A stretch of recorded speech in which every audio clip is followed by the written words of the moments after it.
Testing for audio and captions, 1, 2, 3, 4, 5, 6, 7, 8, 9, 10.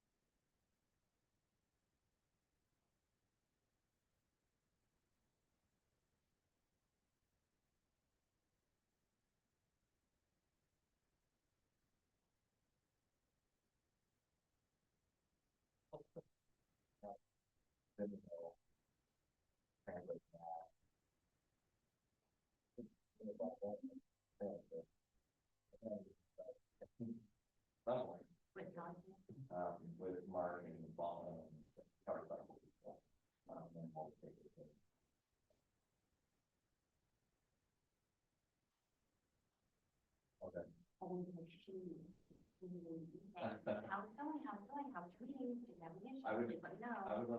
Well, I know that, who's your attorney, Michael Waller? He sent an email, requesting about some stuff. I don't know if you saw it yet, Josh, but he sent it yesterday afternoon about some stuff. Technical on our end, and so. So, yeah, well, and it's being addressed, obviously, so. You heard yourself. I heard myself, but I didn't see caption. Do you want to do it again? I'm hearing C captions now, I think, is that microphone on? Yes. So, yeah, I think we're. Check 1, 2, testing 1, 2, 3, 4, testing for captions 1, 2, 3, 4.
All right. Good morning, everyone. My name is Joaquin Esquivel, Chair of the State Water Resources Control Board. Today is Wednesday, June 17th. It is 9:02 a.m., and I'd like to call this meeting to order. I'll be joined here shortly by Vice Chair Doreen Diadamo and also joined by Board Member Sean McGuire, Board Member Laurel Firestone, and Board Member Nicole Morgan. We're also joined this morning by our Chief Deputy, Karen Mogus, our Chief Counsel, Michael Loffer, our Clerk of the Board, Courtney Tyler, and assisting her this morning is Margie Argel and Biba Malitik. As you can see, this is a hybrid meeting with both webcast and in-person components. If you're joining us virtually, you're either viewing us through the Cal EPA website or the YouTube Live website. But if you intend on commenting on any of today's items, you need to be on the Zoom platform. There is a link and instructions at the top of the agenda on how to get onto the platform. But if you're having any challenges, please do just email the clerk of the board at board.clerk@waterboards.ca.gov, and she can help get you onto the platform. Once you are on the platform, your camera will be off. You'll be on mute until it's your turn to speak on the item you've indicated. For everyone in the room, good morning. Good to see you all. We're here in the California Environmental Protection Agency building in Sacramento. A few announcements for us as well. Please do observe the exits. If we happen to have an emergency, we'll calmly file out to the park and await further instruction. Additionally, if you intend on commenting on any of today's items, you need to be signed up. There is a QR code at the side of the room along with a laptop, but if you're having any challenges there, please do just speak to the clerk of the board and she can help get you signed up. Once you come to the podium, please do introduce yourself and any affiliation if you feel so comfortable. And then lastly, please do just silence our phones so that we have an uninterrupted discussion this morning. This is a continuation of our two-day board meeting, so we'll get straight into our items this morning. And our first item is an update from the Delta Water Master and also Delta Stewardship Council's lead scientist. Invite folks up. Good morning. Good to see you.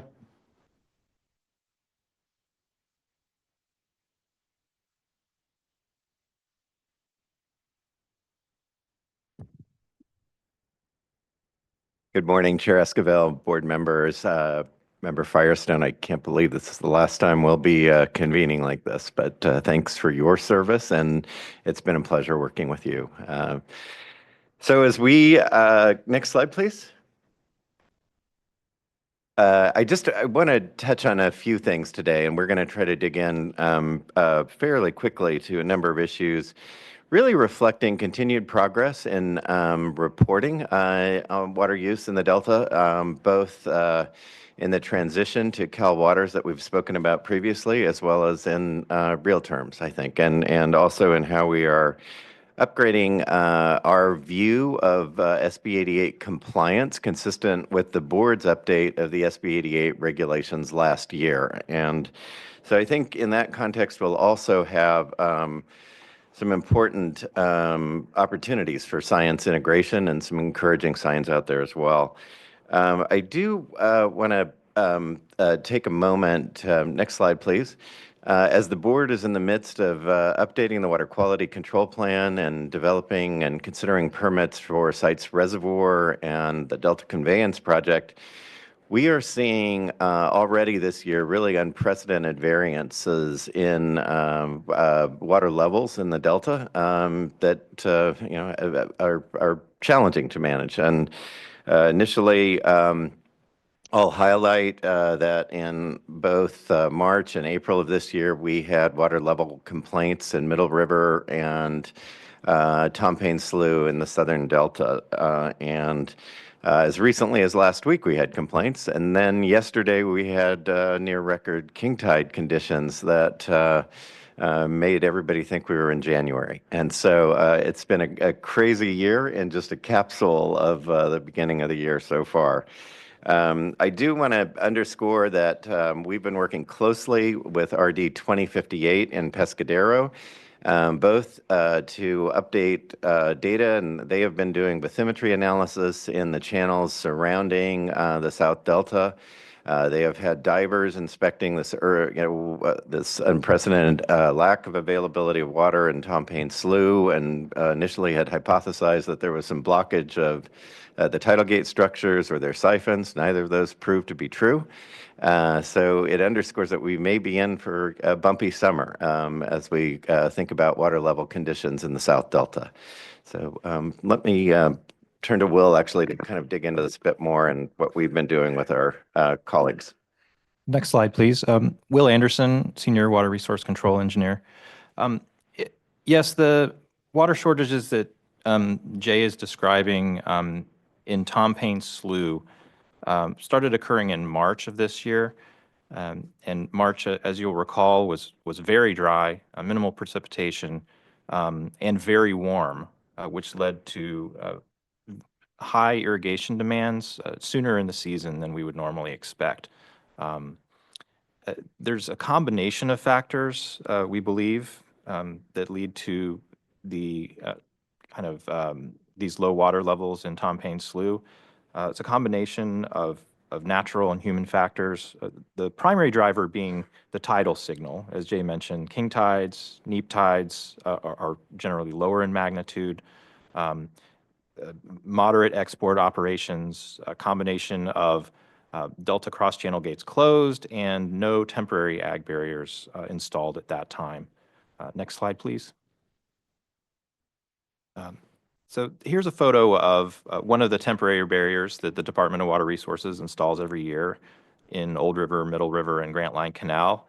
And these protect water levels by retaining the flood tides, the high tides upstream.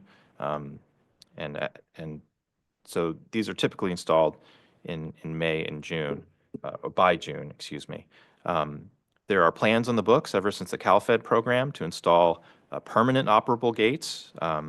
There's some initial design and modeling analysis that's recently been released that shows that operable gates would be much more effective at retaining high water levels and influencing circulation, which would also tend to improve water quality in the Central and South Delta. So we've been following the operable gates project. Jay will mention the modeling special study later, and coordinating with the department on what we're seeing there and the potential effects, which are a combination of nuanced things.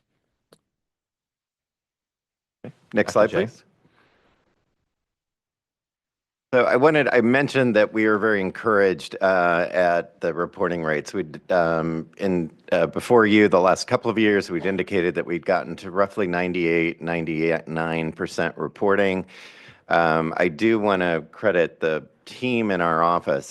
Transition years are always challenging, but we are very close to the same reporting levels that we achieved in Delta ACP. And that's what I will say is that for the last 4 months, Will, Alex Burke, Amy Blanc, John Collins have really been a customer service desk functionally to really help transition people into the system. And so I want to underscore for the board that there is a high touch need to kind of improve and sustain the reporting numbers. This is, I think we've been really pleased at where we've gotten to, but it's come at a really big high customer service level investment. And so I think that's just something to consider as the board looks forward on overall reporting. Let's just to unpack this a bit, you can see that, again, thanks to the thought leadership, investment, and carry forward of the Delta Water Agencies, especially Central Delta Water Agency, the bulk, more than 2/3 really, of our filers are filing via the Delta ACP Open ET consumptive use methodology. We see that as a continuing architecture that is extremely helpful, but at the same time, consistent with the board's update of the regulations, it's not a place to stop. I think we need to continue to move forward in refining the data needs. And in particular, as you look at this, 8%, we're at 8% levels of measured diversions in the Delta. And those are really, at this juncture, just the urban projects and the North Bay Aqueduct reporting. And so we need to, consistent with the regs, and let's go ahead and go to the next slide, really move forward in thinking about how we're applying the updated regulations consistent with those requirements. And I want to just highlight the map in this slide, which delineates a point of use and a point of diversion, or point of diversion, with a place of use, across 1,700 locations in the legal delta. And it would be my aspiration that 3 years from now we could see this in Cal Waters on a statewide level. And it's going to take work to get there, but it certainly begins to clearly delineate a real geospatial understanding, and the data has really been extraordinary in kind of informing variances in the dry years and wet years, dry months and wet months, and what we're seeing in the Delta. So next slide, please. If I can just really appreciate the work that's gone in to ensure that ET can be a tool that we can lean on here in the water rights space. So really appreciate just all the effort and in bridging to the water right holders to the Cal Waters platform. It's great to see those numbers up. I do have just a quick question. Yes, please. There, when it comes to I know some of the concern from some water right holders around the appropriateness of ET data and being able to be used for SB 88. Is there still ongoing tension around the usage of the tool, and wondering if there isn't a way to invite our academic partners or other third-party folks to come in and really do an assessment around the accuracy of the data? And since we do have 8% actually measured, being able to kind of compare the two and understand if there is a delta basically between the accuracy of that ET data and measured data. Yes, thank you for that question. We're going to dig into that a fair bit, and we'll emphasize, I think, issues that you've raised in your question here as we go forward in the presentation, because I think, yes, those tensions remain. And they are very much the focus of our work. And I think the idea that we have is that better data that we can all rely on, and greater transparency and accessibility of that data helps us bring everybody along together. And so that would probably be my theme of the day, is that we just need to continue to improve data practices, both as we're asking of filers, and internally as we continue to analyze the data and make use of it and bring it to the board in a way that is actionable. So so I think I think you'll see that your question is really framing the bulk of the work of our office at this moment. So, just to take off, I think that, part of this is that we see the success of the Delta ACP is bringing everybody into the Delta. And I think the Delta water agencies deserve a lot of credit for this, in really providing a place to talk about water rights and what they mean and how much water is being used in the Delta. And those are healthy conversations, and they're sometimes difficult conversations, but they bring everybody along together. And I think that has been kind of fundamentally the benefit of the Delta ACP program. And we see that as a continuing architecture of the Delta, but consistent with what the board is asking of more active reporting on a more timely basis, especially among large diverters. That's where we're putting a lot of our attention in the Delta. But, consistent also with the regulations, which is to the extent practical and sufficiently accurate and timely measurement in the data as well. So I think there's a balance there that we're seeking to achieve. And it's certainly not a one-size-fits-all approach. We envision different measurement techniques being used throughout the Delta on behalf of different diverters and different methodologies there. So next slide, please.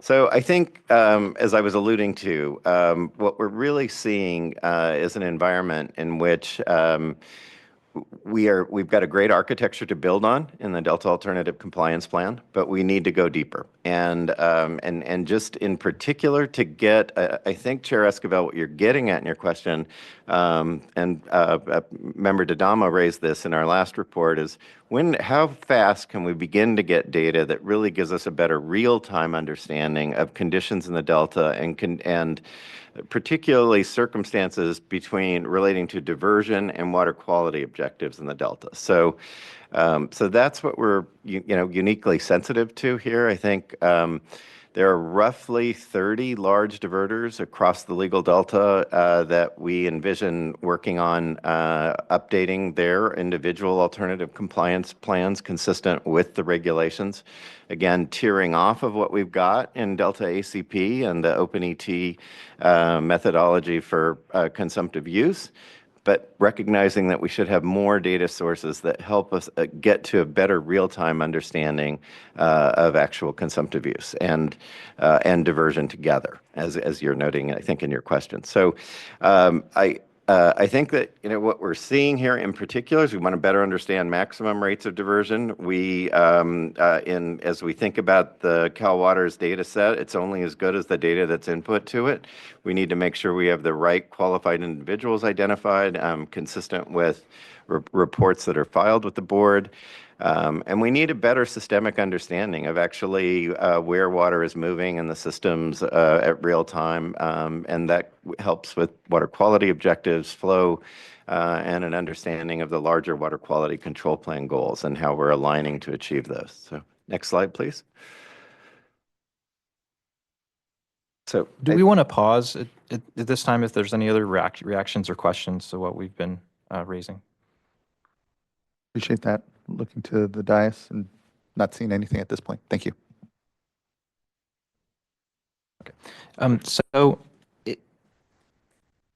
in looking at the possibilities and the success of improved measurement, I wanted to show an example of what's possible. And in near Dixon in the North Delta, diverting from Haas Slough, which is part of the Cache Slough complex, Reclamation District 2068 has really had a tremendous improvement program. They engaged with us immediately on recognizing measurement requirements.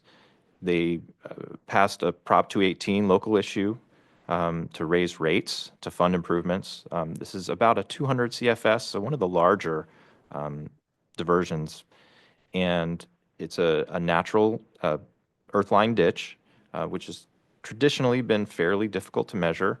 But they went to the state of the art, hired an ex-USGS master technician to install a channel master sonar, which is also known as an acoustic Doppler current profiler, or ADCP in the business, and is now measuring close to 3% accuracy for this major diversion. And so it's going to be telemetered any day now with Solano County, who's supporting them as a neighbor to put it up on their website, and we'll look at ways to bring that in as Cal Waters gets online with their real-time data integration. So I wanted to show just what's possible, and this is a fairly low-cost installation as well. So I think really part of our challenge here is conveying expectations and providing guidance on what it is that's a good alternative or what are the options. And so encouraging that kind of engagement with site-specific conditions and what's going on in particular districts and diversion locations is really what we're moving towards. Next slide, please. Another example of really forward-looking measurement is, as we've mentioned in our last update, last few updates, is the Metropolitan Water District of Southern California on 4 Delta Islands. This is in particular intensive study on Bolden, but they've been metering all their siphons, about 90 total, over Bolden, Bacon Island, Holland Tract, and Webb.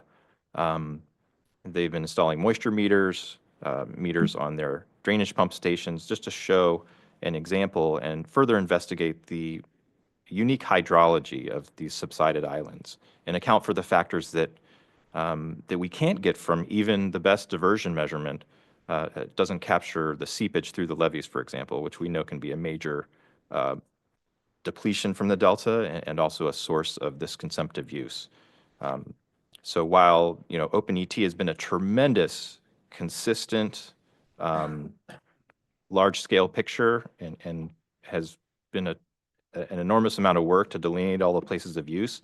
We're working with agencies like this to build the framework to understand it more completely. Next slide, please. And so we're now collecting a number of these pilot studies, and as more measurements come online, we'll have additional ones.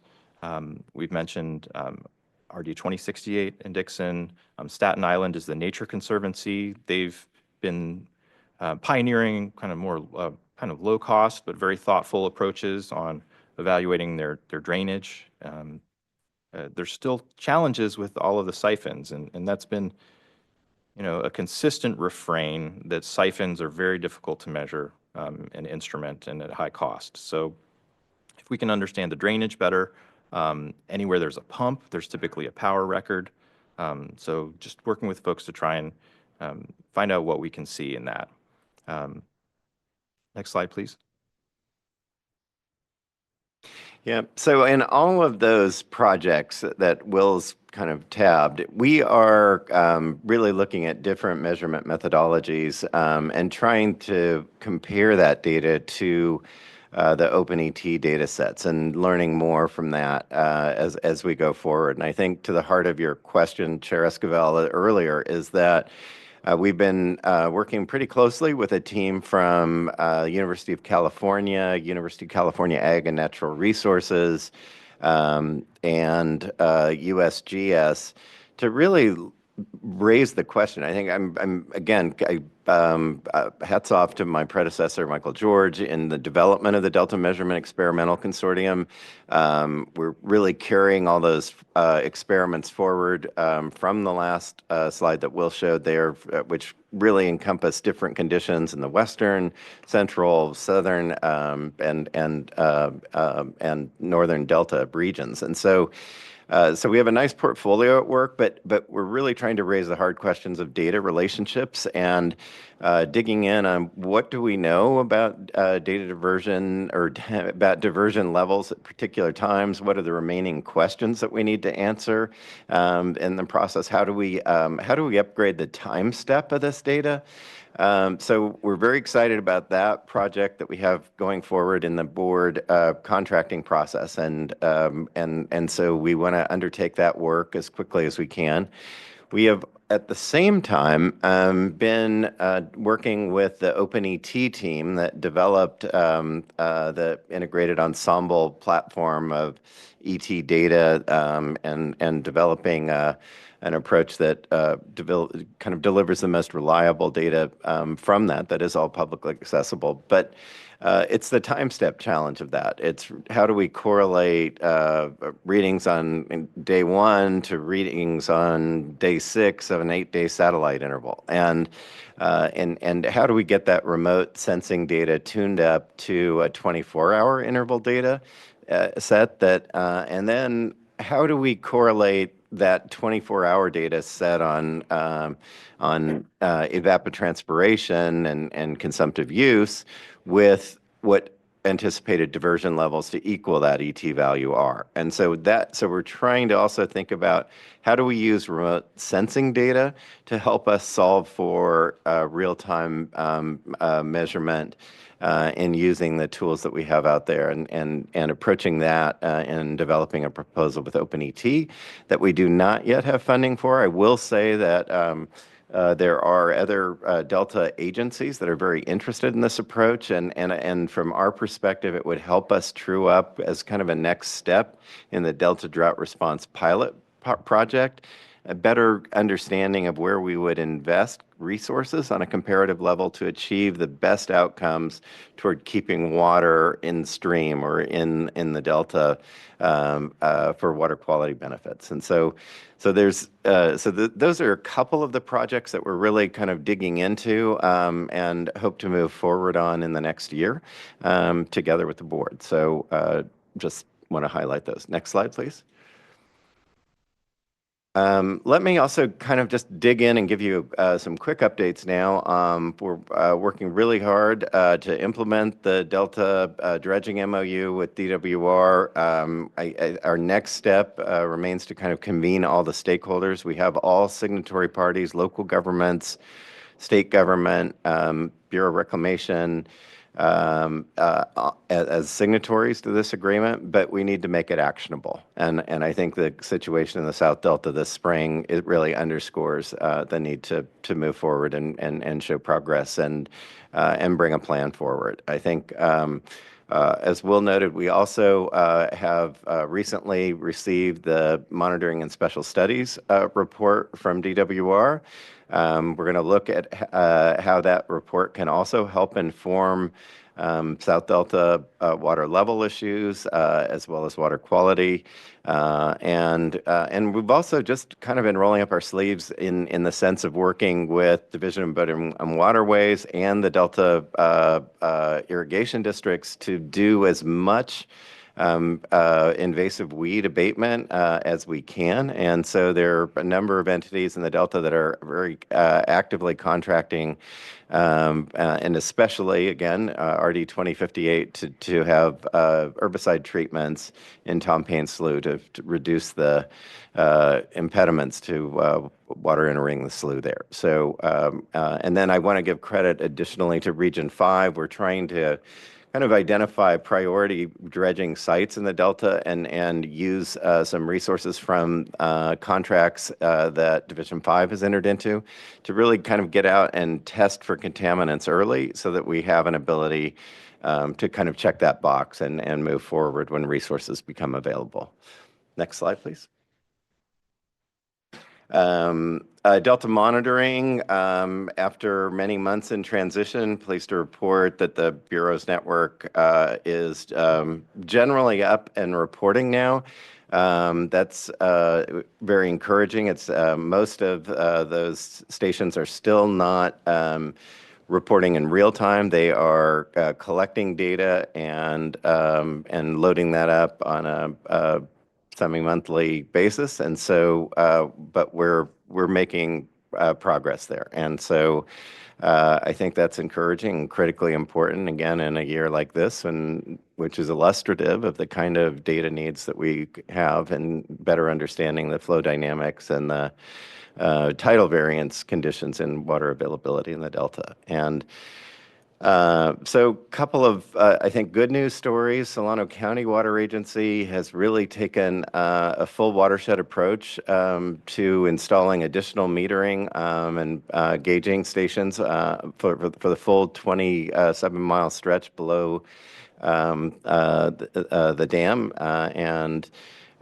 so on Puda Creek, and that really is something of just a laboratory for extraordinary information for the full stream reach and better understanding water conditions and how the stream values are consistent or if we're at variance with agreements, including the Puda Creek Accord and wider water quality objectives. So I just think I want to sort of tip my hat to Solano County Water Agency for this effort. I think it really brings the public into an important discussion to understand this, the uniqueness of the watershed and just what we can do when we all work together to get better information. And similarly, I think I reported in the last go-round here that an agreement between DWR and Yolo County has resulted in some additional gauging of the tow drain below the Big Notch and to better understand conditions there and looking at both the performance of the notch, the flows ultimately out to the tow drain, and helping us put a better picture together of that important innovation in the bypass. And so I want to thank the board for your support in all of these efforts. I think we're on this journey together. I think we've had a good line of communication across some of these challenges in the Delta, and look forward to keeping that going. And with that, I'm happy to take any questions that you have today. Much appreciation, especially all of this work on data in the water rights space. it's just really fundamental ultimately as we consider updates to the Bay Delta Plan and importantly, implementation of it.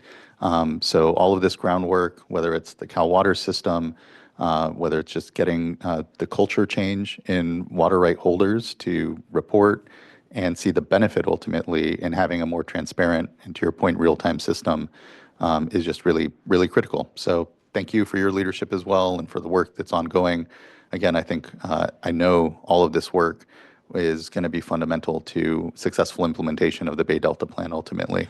And so just a lot of appreciation. I don't know if I have any further question for now. Again, I'm really focused in on trying to ensure that there is faith and trust in using ET data to be able to have a tool that gives us more timely data, more real-time data potentially, and especially seeing its incorporation into the Sustainable Groundwater Management Act and many GSAs and their implementation of their GSPs using ET data. I feel it's a tool that we as a state will continue to lean on in order to fill in the missing data gaps, if you will, when it comes to water budgets in our watersheds, and is just an important accompaniment to everything. So want to ensure that we're building that trust, that we're having open and honest conversations around what it is and isn't ultimately, but how it can help us ultimately address the data gaps that we see and administer our water rights in a way that the state has been needing for a long while now. So just much appreciation. Looking to fellow board colleagues if there's question, comment. Vice Chair. I just have a quick question on resources. So if you could chat a little bit more about available resources. I know Corps of Engineers has been involved as well in the dredging project. So if you could chat a little bit more about that. And then you may have brought this up already. I apologize for coming in late, but the golden mussels and, you know, any comments on that topic, including budgets to address that situation, as well as invasive weeds. Yeah. So thanks for that question. I think let me kind of start with the first part of that. Resources is the problem. I think there is really an increasing understanding that the Delta is a very dynamic system. The board recognized this in the water level response plan in 2004. For 6 years, there was a pretty active engagement in implementing a water level response program and having a structured dredging program. That disappeared when budgets began to get difficult in 2008, 2009, 10. And somehow we need to actually fund this. I think there is an understanding of these agencies, especially the irrigation districts, reclamation districts that are most impacted, that they're ready to be a part of a funding formula, but they cannot absolutely do it alone. The state cannot do it alone. The Corps really has the expertise to do this. And so there is language that the Great Valley Farm Coalition and other partners are moving forward to put express responsibility with the Corps of Engineers to be involved in dredging to address water level and water quality issues in the Delta. And so that's important, and we're making progress on that. But we do not have resources to do this. I mean, that's fundamentally our problem. And so there really needs to be a directed action, I hope, before we're in an emergency situation, because that's where we're headed. It's the Delta is just a highly depositional system, and if we're not managing the sediment accumulation, we're losing channel capacity, and that's where that comes acutely into play is in the South Delta. And so I appreciate your question. We need attention to this. I will continue to stay in touch with the board on this because we can't ignore this problem any longer without it becoming catastrophically more severe than it is today. And for all interests, for the state project, for the federal project, and for in-Delta diverters. And so it really is a resources question. With respect to resources for active herbicide treatments in the Delta, those have been curtailed pretty dramatically in the last couple of budgets. But I will give Division of Boating and Waterways credit. They have found a path to really use their umbrella permit to really kind of launch localized treatment projects in the Delta.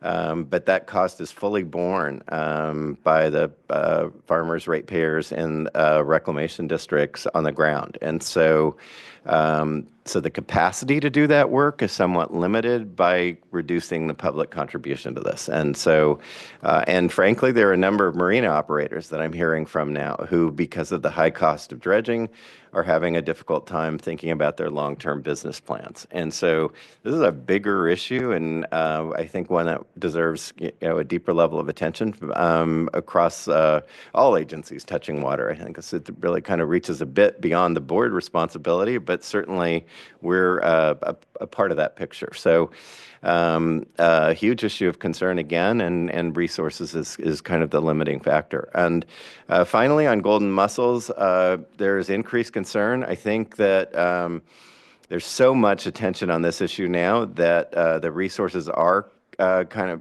being brought to the table. I think what we're seeing in particular is that the golden mussels are really migrating through the system, and they are becoming replete through the Central Valley Project and the state project. And so there are some pretty severe downstream consequences. Contra Costa Water District is probably most directly affected in the Delta, and have developed a number of treatment techniques at their screens and pumps to try to mitigate for the effects of the mussels. But it's a growing problem.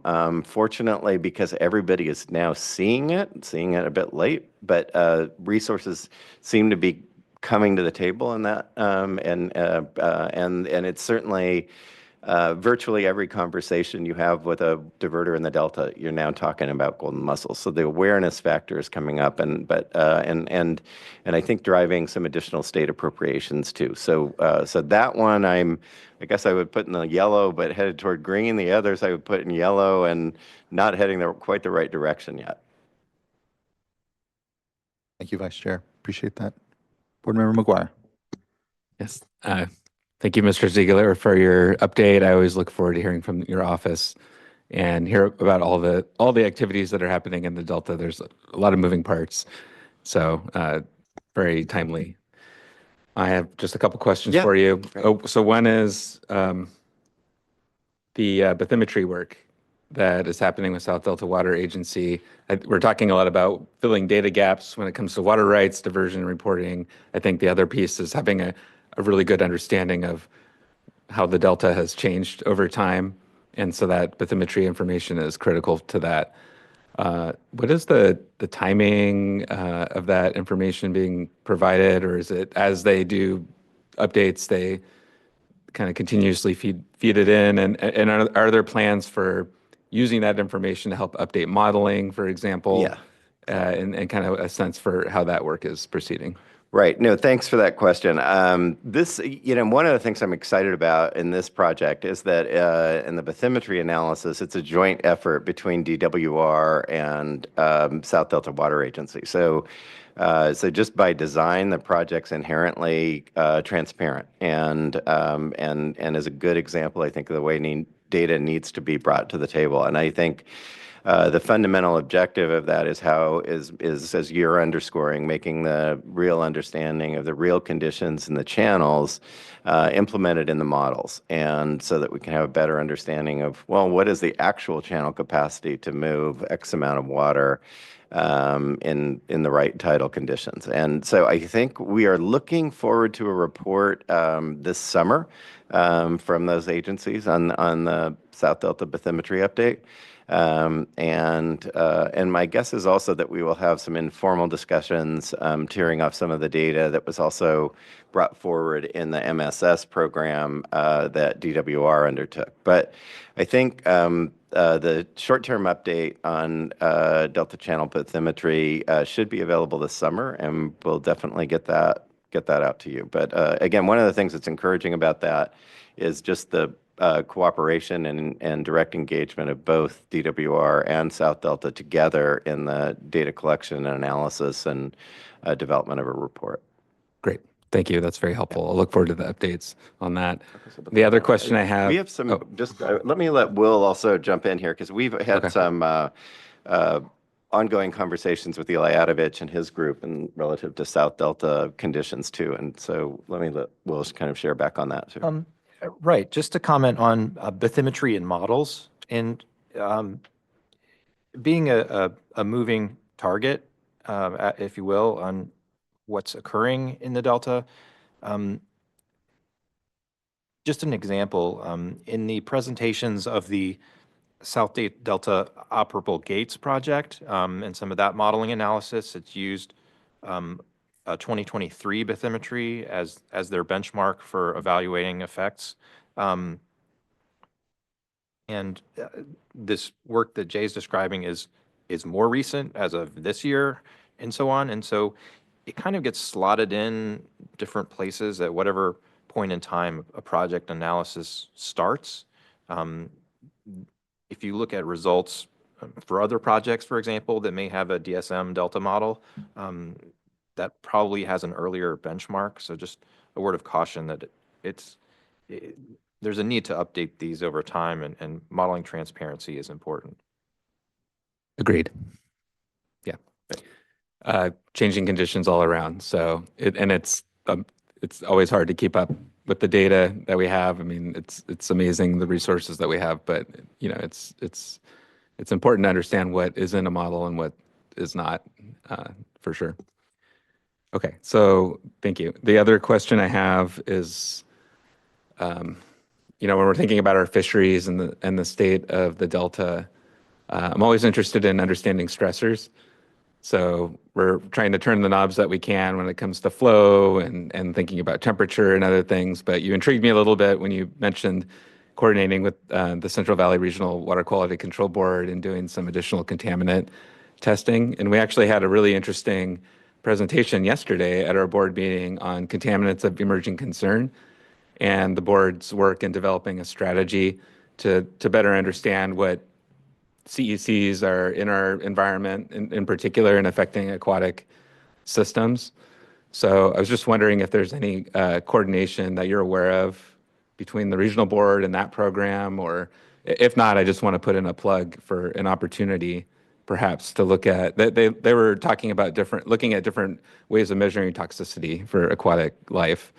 And so I don't know if this is an appropriate application here, but you piqued my interest a bit. So I'd like to hear either now or down the road how we might be able to merge the two efforts together and get a better sense for what other kinds of stressors, water quality stressors, might be in the water in different areas in the Delta that might be affecting aquatic life. So we have been really looking at the more traditional constituent list, mercury, PCBs, the like of in the conventional testing spectrum in the soil column. So, but I appreciate your question, because I think we need to be asking that. And let me just take that on board, and we'll engage with the region in our discussions about that, about the testing protocols there. So thank you. Thank you, board member. To see if there's any other questions for the Delta Water Master.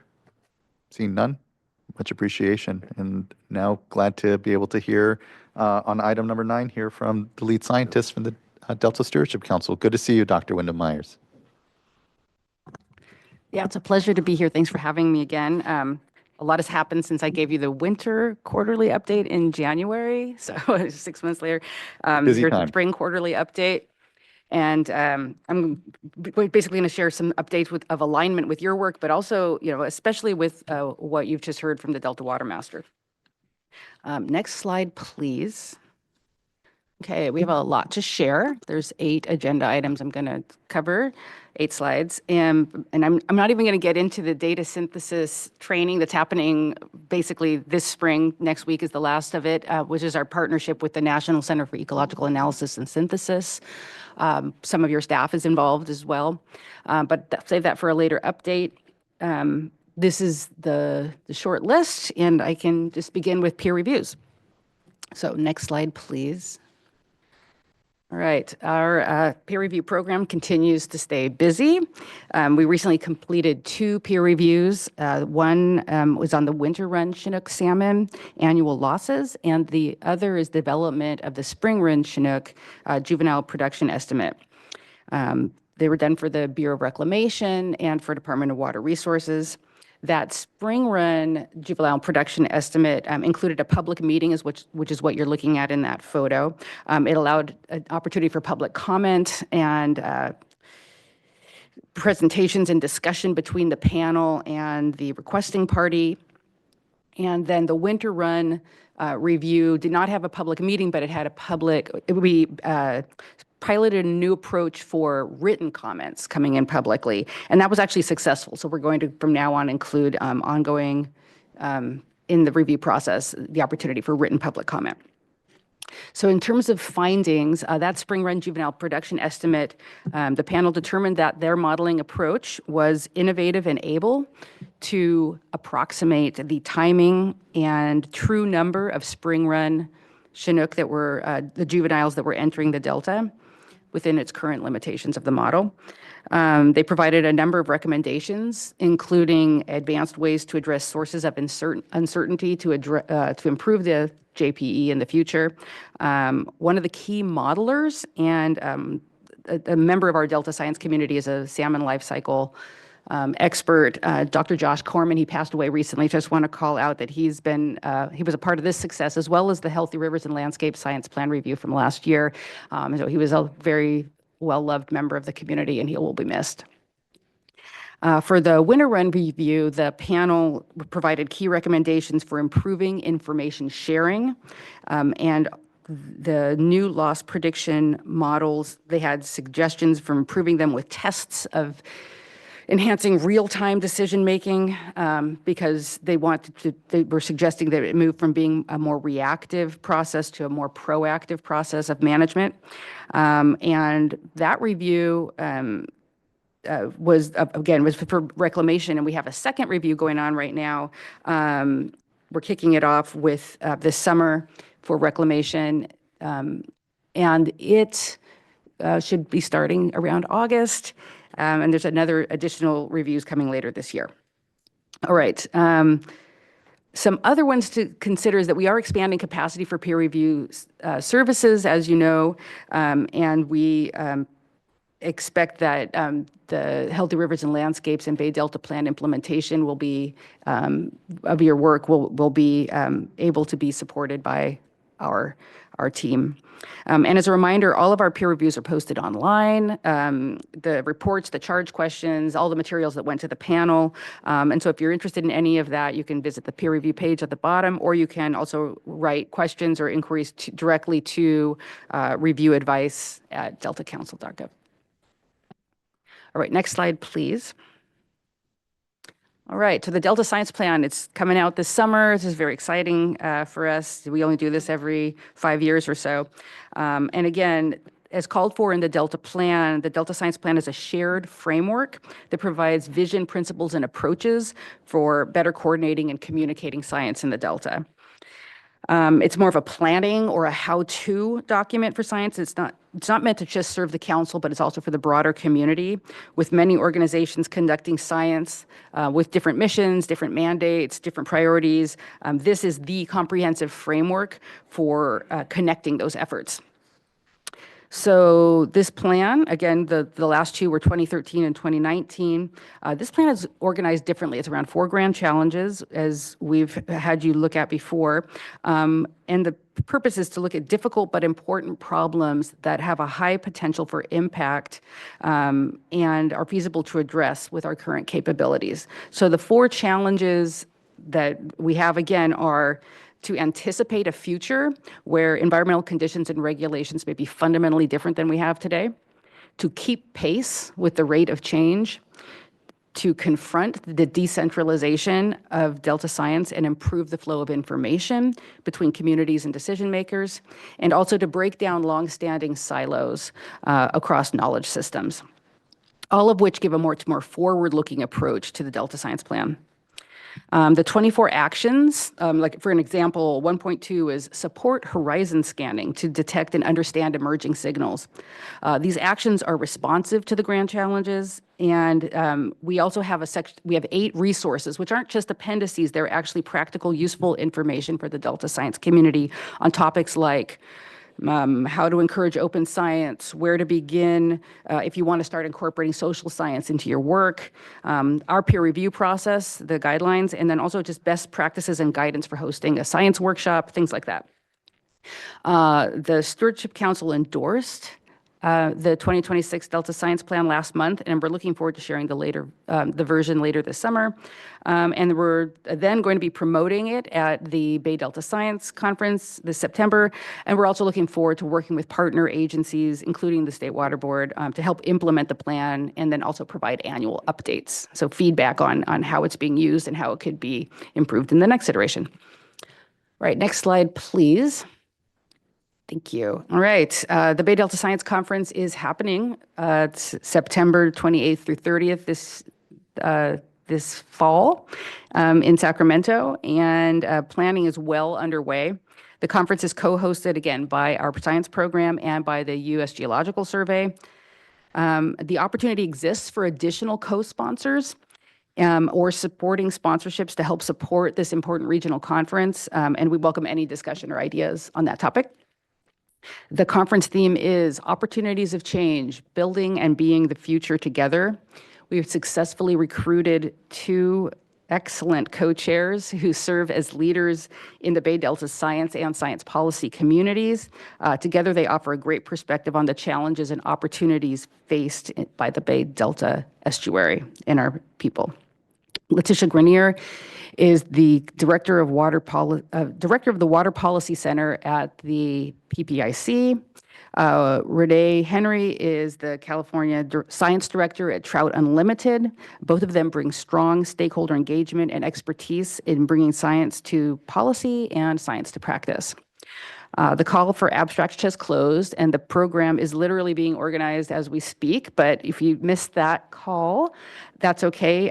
There's going to be another call for late-breaking posters open later this month. And the call is still open for art submissions and for several awards, including the Brown-Nichols Science Award, which is where we honor a scientist who's really, through communication, been very important in facilitating the use of science in management in the Delta. You can check out the website. Again, it's live. There's lots of links in there now, and we're always interested in new perspectives and ideas. So if you have any questions or ideas, please write to bdsc@deltacouncil.ca.gov. Thanks. Next slide, please. Okay. The Interweaving Traditional Knowledge Roundtable series is kicking off in about 2 weeks. This summer, it's going to be every 2 weeks on Tuesdays. And this is hosted by the Delta Stewardship Council, the Shingle Springs Band of Miwok Indians, and the California Indian Environmental Alliance. The series is exploring traditional knowledge, tribal history, and collaborative approaches to stewardship in the Delta and its watershed. So the speakers and panelists include tribal elders and leaders, agencies, and scientists, and they'll be sharing experiences, discussing challenges, and exploring practical approaches to interweaving traditional knowledge, management, and science. So day 1, June 30th, as you can see here, is a primer. It's kind of like a interweaving 101. How do you do this? It's featuring a welcome from Shingle Springs Vice Chair Melissa Tayaba and a keynote by Brian Wallace from the Indigenous Futures Society. It's hosted in person at the California Natural Resources Agency building, and it's also available to be attended online. So day 2 is July 14th, and it's a focus on tribal beneficial uses. It features your very own Adriana Renteria, and she will be joined by a panel of tribal and NGO representatives, again, hosted at the CNRA building. And then day 3, July 28th, is online only, but it showcases examples of successful co-governance and co-management. And again, all of these things can be registered online currently, and for more information, you can visit our tribal engagement web link that's here on this page. Next slide, please. Thank you. Okay, so tomorrow is the DPIC Delta Plan Interagency Implementation Committee Restoration Subcommittee, which will be hosting their spring meeting and the fourth Delta Restoration Forum after that meeting. So the subcommittee coordinates state and federal agencies to achieve the 60 to 80,000 acre habitat restoration goals that are identified in the Delta Plan. One of its activities is convening these regular restoration forums to bring together restoration practitioners, scientists, and community members to share information about restoration progress and restoration programs. So across the morning subcommittee meeting and then the afternoon forum, there's going to be over 20 projects and programs represented, including the Office of the Delta Water Master. So please consider joining us at Bogle Family Vineyards and hear more about these wetland and aquatic restoration efforts across the Delta. Next slide, please. Okay.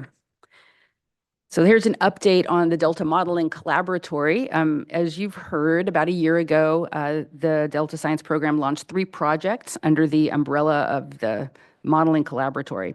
Each builds off previous science program-led or funded work and focuses on a key management priority for the Delta. So predicting and managing cyanobacterial harmful algal blooms, assessing trade-offs in salinity management actions, and restoring tidal wetlands to optimize food webs. Those are the focuses of the 3 initial groups, the initial project. The intent is to develop decision support tools that produce actionable outcomes for managing resources related to each of these topics. Recently, we shared a progress update of these projects at the 2026 California Water and Environmental Modeling Forum, in a session called Solving Complex Management Questions with the Help of a Delta Modeling Collaboratory. At QEMF, which had State Water Board and many other agencies in attendance, we heard some great ideas on next steps and also some key barriers that would be good for us to address to accelerate progress on this collaborative and integrated modeling environment. With the goal, again, of building off each other from our successes and also lessons learned from failures, and so that we can be more effective and efficient moving forward to address these challenges. The ones that we focus on these 3, but these aren't the only 3 challenges. Some other ones that have been brought up, I think, are important as well in terms of water budgets. The projects are in their final phases of developing profiles and identifying next steps to implement them. And you could stay tuned for more information. We're going to actually highlight some of the advances of the harmful algal blooms profile at the August council meeting, which is going to be in Stockton, we think. And we look for updates. We're going to be looking to see some updates at the Bay Delta Science Conference in September. Next slide, please. All right, I'm going to close here, almost to the end. The Delta Independent Science Board has begun scoping a potential review of the use and potential of nature-based solutions for Delta resource management. So again, using nature to help with flood risk, carbon emission management, water quality improvements, things like that. And they are scoping this by having a series of panels to hear about current approaches and needs. The May panel included state agency leaders such as Secretary Wade Crowfoot and Nick Martirano, Assistant Deputy Director of the Division of Water Quality. So we thank the board for his participation in the panel, and particularly thank you, Chair Esquivel, for suggesting Nick as a panel participant. Alongside Department of Water Resources and California Department of Farm and Agriculture and the Delta Conservancy, the conversation at that panel was very illuminating. So many needs were identified that could be addressed through an independent science board's review, but there were 2 especially resonant needs that is likely to be the focus of future panels. So one is, how do you measure and quantify co-benefits of the action that you're trying to solve. And then how do you identify adaptive management triggers and the need and opportunity for actions at a large scale? It's difficult when things are being applied at a very large scale. It's a scaling issue. So the next panel will focus on these two questions, we expect, and that'll be coming up later this fall. It's proposed to be at the Bay Delta Science Conference, and the ISB will be bringing experts from across the United States, including Puget Sound, coastal Louisiana, and Chesapeake Bay. So I hope to see you at that, at the Bay Delta Science Conference, as well as that panel. All right, next slide, please. Okay, and lastly, I have an important update on an effort that you're probably familiar with that we've dubbed now Project Elevate Bay Delta. So this is the culmination of a team-funded 2025 elevation mapping project of the entire estuary that was conducted over a 2-month period last summer across the California Bay Delta region, the San Francisco Bay Delta region. And as you're hearing from the topics of bathymetry and so on, a lot has changed out there in the past decade, and an update was needed to this foundational map of land surface elevations. When we found ourselves with the chance to actually collect LiDAR of elevation data for the entire estuary, we took it. So for the first time, we have a seamless map. It's not bits and pieces that get stitched together, but a single high-quality collection of data that's been done with the same equipment, the same approach, the same standards from start to finish, and then with relatively low water levels across the system.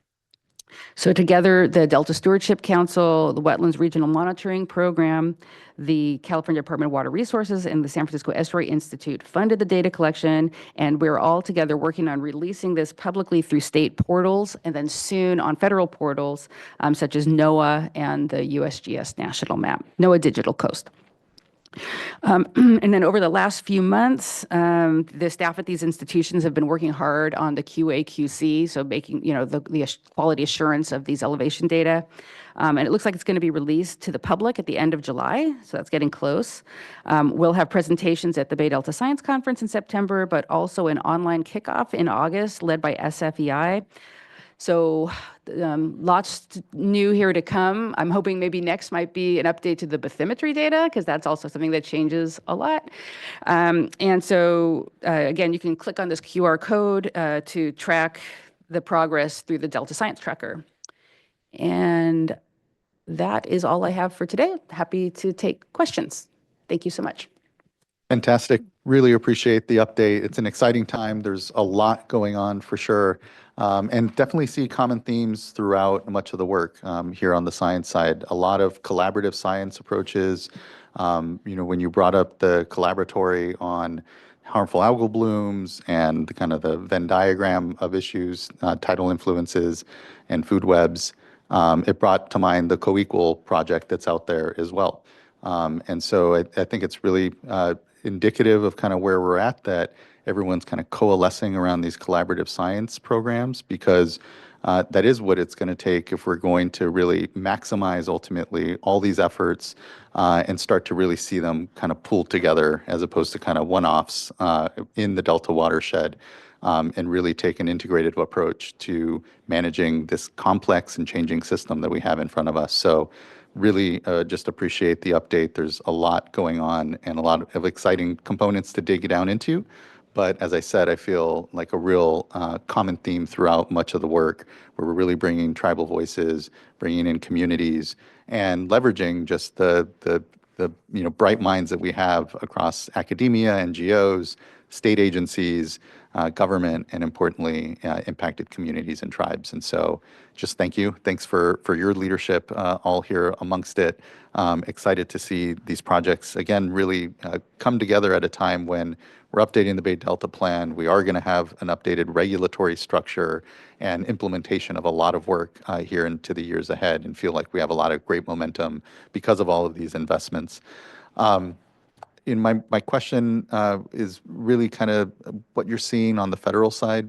As we've seen, USGS and NOAA and others are critical partners in a lot of this work, and just wondering if there's anything that you're seeing or that you could point our attention to around where best to help strengthen those relationships, or where, you feel there may be some challenges.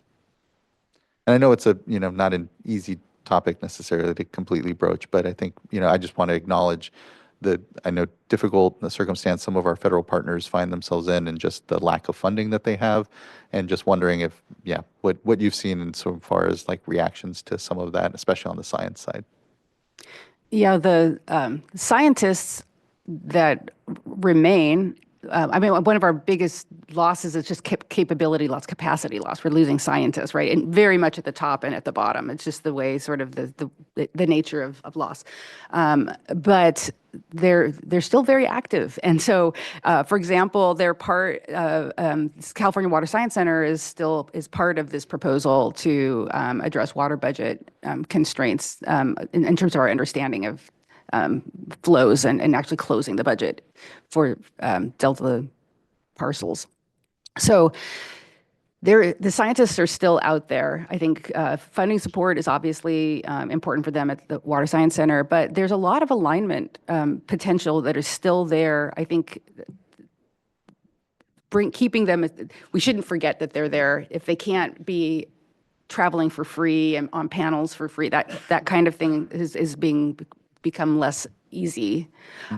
They're still out there, and I think they still want to be a part of this community. They're very central to the way science happens right now in the Delta, USGS in particular, Bureau of Rec in particular, Fish and Wildlife also. And so they're still there. They're just not as free to just join things because of scientific interest. They have different priorities. I appreciate that. Yeah, I think it is about obviously prioritizing and just figuring out ways to continue to support that federal engagement. It is really critical, and we're very fortunate for it. And wouldn't have the progress we have in a number of these spaces if we didn't have that local, state, federal partnership that drives so much of this. So thank you. I appreciate that. Looking to fellow board colleagues if there's question or comment for our lead scientists. Seeing none. Thank you. Much appreciation. Thank you both again. Dynamic time in the Delta, and look forward to, as we move into adoption of Bay Delta and implementation, just the continued drumbeat here. So thank you. All right, that wraps up item number 9 and brings us to item number 10, where we'll hear from the Division of Water Rights regarding a petition for reconsideration of the Bucks Creek Hydroelectric Project water quality certification. Give a moment for folks to swap out the panel.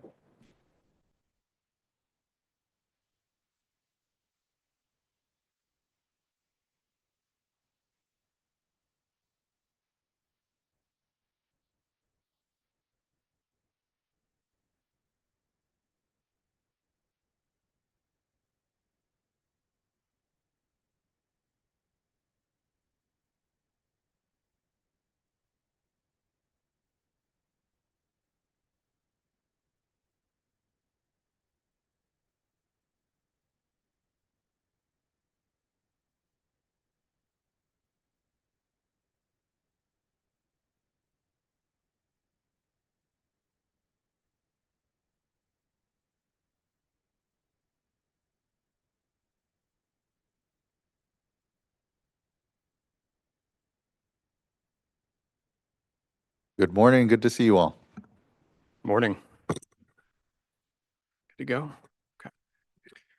Yeah, good morning, members of the board. My name is Nathan Fish. I'm a senior environmental scientist in the Division of Water Rights. To my right is Aaron Ragazzi, one of our assistant deputy directors. To my left is David Rose in the Office of Chief Counsel. To his left is Brian Murrow, the water resource control engineer for this project. And then to his left is Parker Thaler. So we're here today to present on the proposed order granting in part and denying in part petitions for reconsideration of the water quality certification for the Bucks Creek Hydroelectric Project before the board. This order was written in response to Pacific Gas and Electric Company and the City of Santa Clara's petition for reconsideration of water quality certification issued for the Bucks Creek Hydroelectric Project, which is also called the Federal Energy Regulatory Commission Project number 619. Next slide, please. So staff's presentation today is organized as follows. First, I'll provide a brief background on the Bucks Creek Hydroelectric Project. Then I'll provide a brief overview of the petition for reconsideration submitted by PG&E and the City of Santa Clara. Then I'll discuss staff's recommendation to address the petition. Next slide, please. So here's a map of the Bucks Creek Hydroelectric Project. Like I said, the Bucks Creek Hydroelectric Project is jointly owned by Pacific Gas and Electric Company and the City of Santa Clara, but is operated by PG&E. The project is located on Bucks Creek, Grizzly Creek, Milk Ranch Creek, and unnamed Milk Ranch Creek tributaries within the greater North Fork Feather River watershed in Plumas County. The project has 4 reservoirs, Bucks Reservoir, Lower Bucks Lake, Grizzly Forebay, and 3 lakes. And the project has 2 powerhouses with a total installed capacity of 84.8 megawatts. Next slide, please. So here's some background on some of the project milestones. So in December 2016, PG&E and the City of Santa Clara filed their final license application with the Federal Energy Regulatory Commission for the relicensing of the project. On October 22nd, 2020, the executive director issued a water quality certification for the relicensing of the project. And then on November 20th, 2020, the board received PG&E and the City of Santa Clara's petition for reconsideration. And then on June 16th, 2022, the Federal Energy Regulatory Commission issued their new license incorporating that certification. And then on December 12th of 2025, so just last year, the board issued a certification amendment that partially addresses some components of the petition for reconsideration, particularly for condition 1, which is minimum midstream flows. Next slide, please. So the petition for reconsideration process provides the board with the authority to reconsider certifications on receipt of a petition or on the board's own motion. As shown in the previous slide, PG&E and the City of Santa Clara filed a timely petition for reconsideration on November 20th, 2020 that included proposed certification revisions. On March 24th, 2026, staff provided a notice of an opportunity for folks to respond to petitions for reconsideration of the water quality certification for Bucks Creek. In response, we received 1 comment letter from the California Department of Fish and Wildlife that reiterated a comment they had previously provided in 2020 on the certification regarding to some suggested changes to the certification condition on fish stocking. Next slide, please. So in general, PG&E and the City of Santa Clara petitioned issues include the California Environmental Quality Act process, asserted conflicts between the project certification conditions and other conditions of the project's FERC license, specifically conditions imposed by the United States Forest Service pursuant to Section 4E of the Federal Power Act, and the State Water Board's authority to modify and require implementation of plans under certain circumstances. Shown on the slide are the specific conditions that PG&E and the City of Santa Clara noted in their petition. And like I said previously, I wanted to note that some of those issues related to condition 1 were resolved previously in a 2025 amendment to the project certification. Next slide, please. On May 5th, 2026, the State Water Board released a draft order that provided proposed actions to address PG&E and the City of Santa Clara's petition. The draft order was released for public review and comment that concluded on May 21st, 2026. During that comment period, no comments were received. So staff have updated the draft order to include additional background related to release of the draft order and some minor formatting. And it's staff's proposal that the board consider adoption of the final order today. Next slide, and I think that's the last one if there's any questions. Much appreciation for the work on this project. I don't have any questions. We don't have any commenters, but I'm looking to my fellow board colleagues in case they have any questions on the project. Seeing none, we may be prepared for a motion, although Vice Chair stepped out right now. I'll make a motion to adopt item 10. I'll second. Thank you both. Ms. Tyler, can you please call roll call vote? Board Member Morgan. Aye. Board Member McGuire. Aye. Board Member Firestone. Aye. Chair Esquivel. Aye. Thank you. Thank you as well. Resolution is adopted, and much appreciation for the work here. Thank you, thank you. All right, that wraps up item number 10 and brings us to item number 11, which is similarly here from the Division of Water Rights, now regarding a petition for reconsideration of the McLeod Pit Hydroelectric Project Water Quality Certification. We'll give a second for the teams to swap out.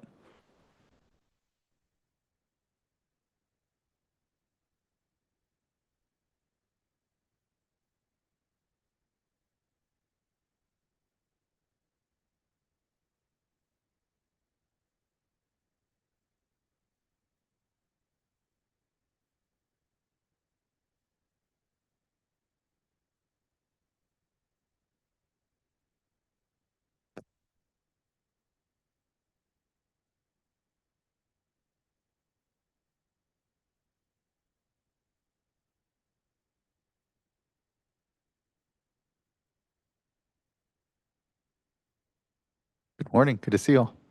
It's great. Okay. Good morning. I'll go ahead and get started. Nice to see board members. My name is Savannah Downey. I'm a senior environmental scientist with the Water Quality Certification Program. With me, once again, Aaron Ragazzi, one of the assistant deputy directors, and Parker Thaler, our program manager. To his right is Adam Cohen, another senior environmental scientist, and Amanda Pearson from the Office of Chief Counsel. So today I'll be going over item 11, consideration of a proposed order granting in part and denying in part the petitions for reconsideration of the McLeod Pit Hydroelectric Project, water quality certification, and certification of a subsequent environmental impact report. Next slide, please. So today I'll be going over the relevant regulatory background and then an overview of the McLeod Pit Hydroelectric Project, the 2019 water quality certification and related petitions for reconsideration, the subsequent environmental impact report, or SEIR, comments made on the draft order, staff's proposed changes, and then I'll finish with a summary and staff recommendation to the board. Next slide, please. So Section 401 of the Federal Clean Water Act requires any applicant for a federal license or permit that may result in a discharge into waters of the United States to provide the licensing federal agency with a water quality certification, ensuring the project will comply with water quality requirements. In this case, the federal licensing agency is the Federal Energy Regulatory Commission, or FERC.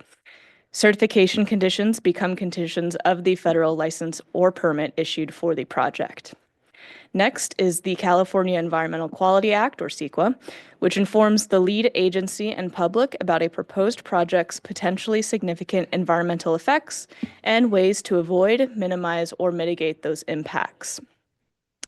In 2014, the governor approved Assembly Bill 52, which requires lead agencies to consult with California Native American tribes when initiating the CEQA process to ensure that local tribes, public agencies, and project proponents have information available early in the process to identify and address potential adverse impacts to tribal cultural resources.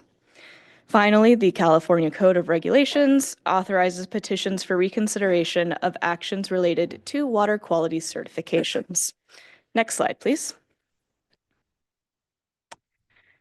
To determine the significance of an impact, they are compared to the CEQA environmental baseline, which is the physical environmental conditions as they exist, either at the time the notice of preparation is published or another time as warranted by the circumstances and supported by substantial evidence.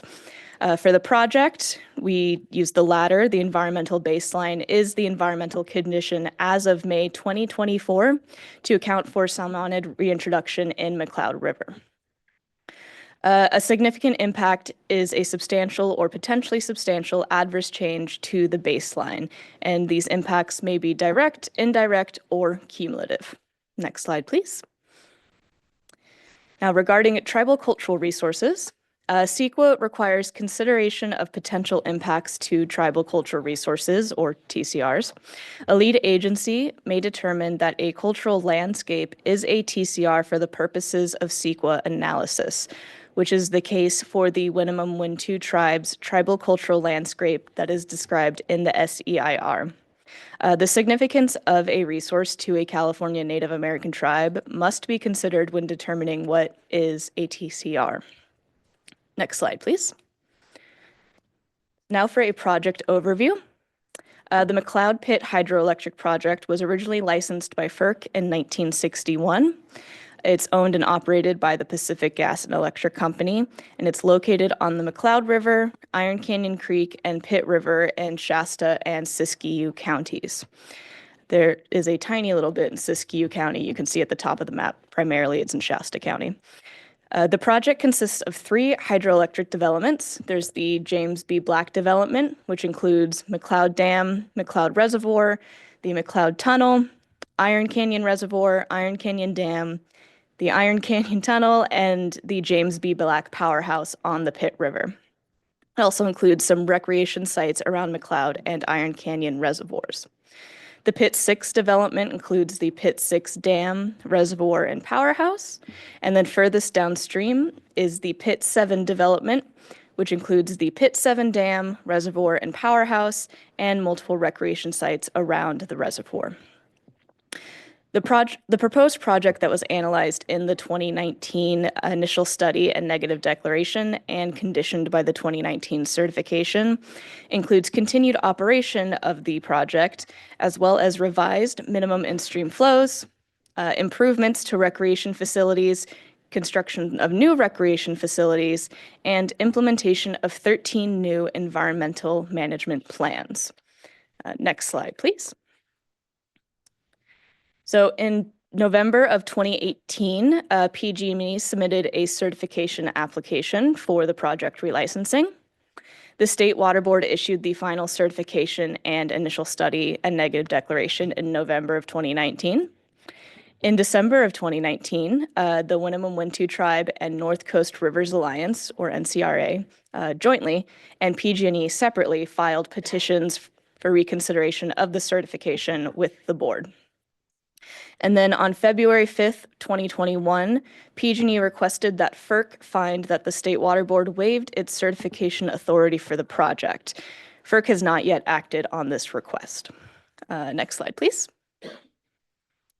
So these slides will go over the petitions. In the Winnemem-Wintu Tribe and NCRA's petition, they stated that the certification should include higher flows for winter run Chinook salmon that are being reintroduced in the McLeod River, and that the certification violated the CEQA and the public trust doctrine.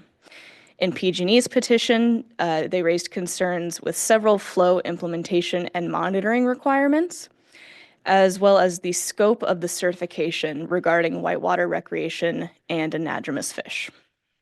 Next slide, please. So the next couple of slides will be about the SEIR, starting with some context. In response to the petition submitted by the Winnemem-Wintu Tribe and NCRA, on December 30th, 2020, the executive director issued an order directing staff to initiate AB 52 tribal consultation with California Native American tribes traditionally and culturally affiliated with the project area. That led to staff initiating AB 52 consultation with the Winnemem-Wintu Tribe in March of 2021. During that consultation, staff were presented with previously unknown information that indicated that the project may significantly impact tribal cultural resources. And under CEQA, a lead agency must prepare an SEIR if it determines that new information of substantial importance, which was not known and could not have been known at the time the negative declaration was adopted, shows that the project may cause significant impacts that were not previously identified. So for that reason, staff began developing an SEIR to address potential impacts to tribal cultural resources, biological resources, hydrology and water quality, and recreation. Next slide, please.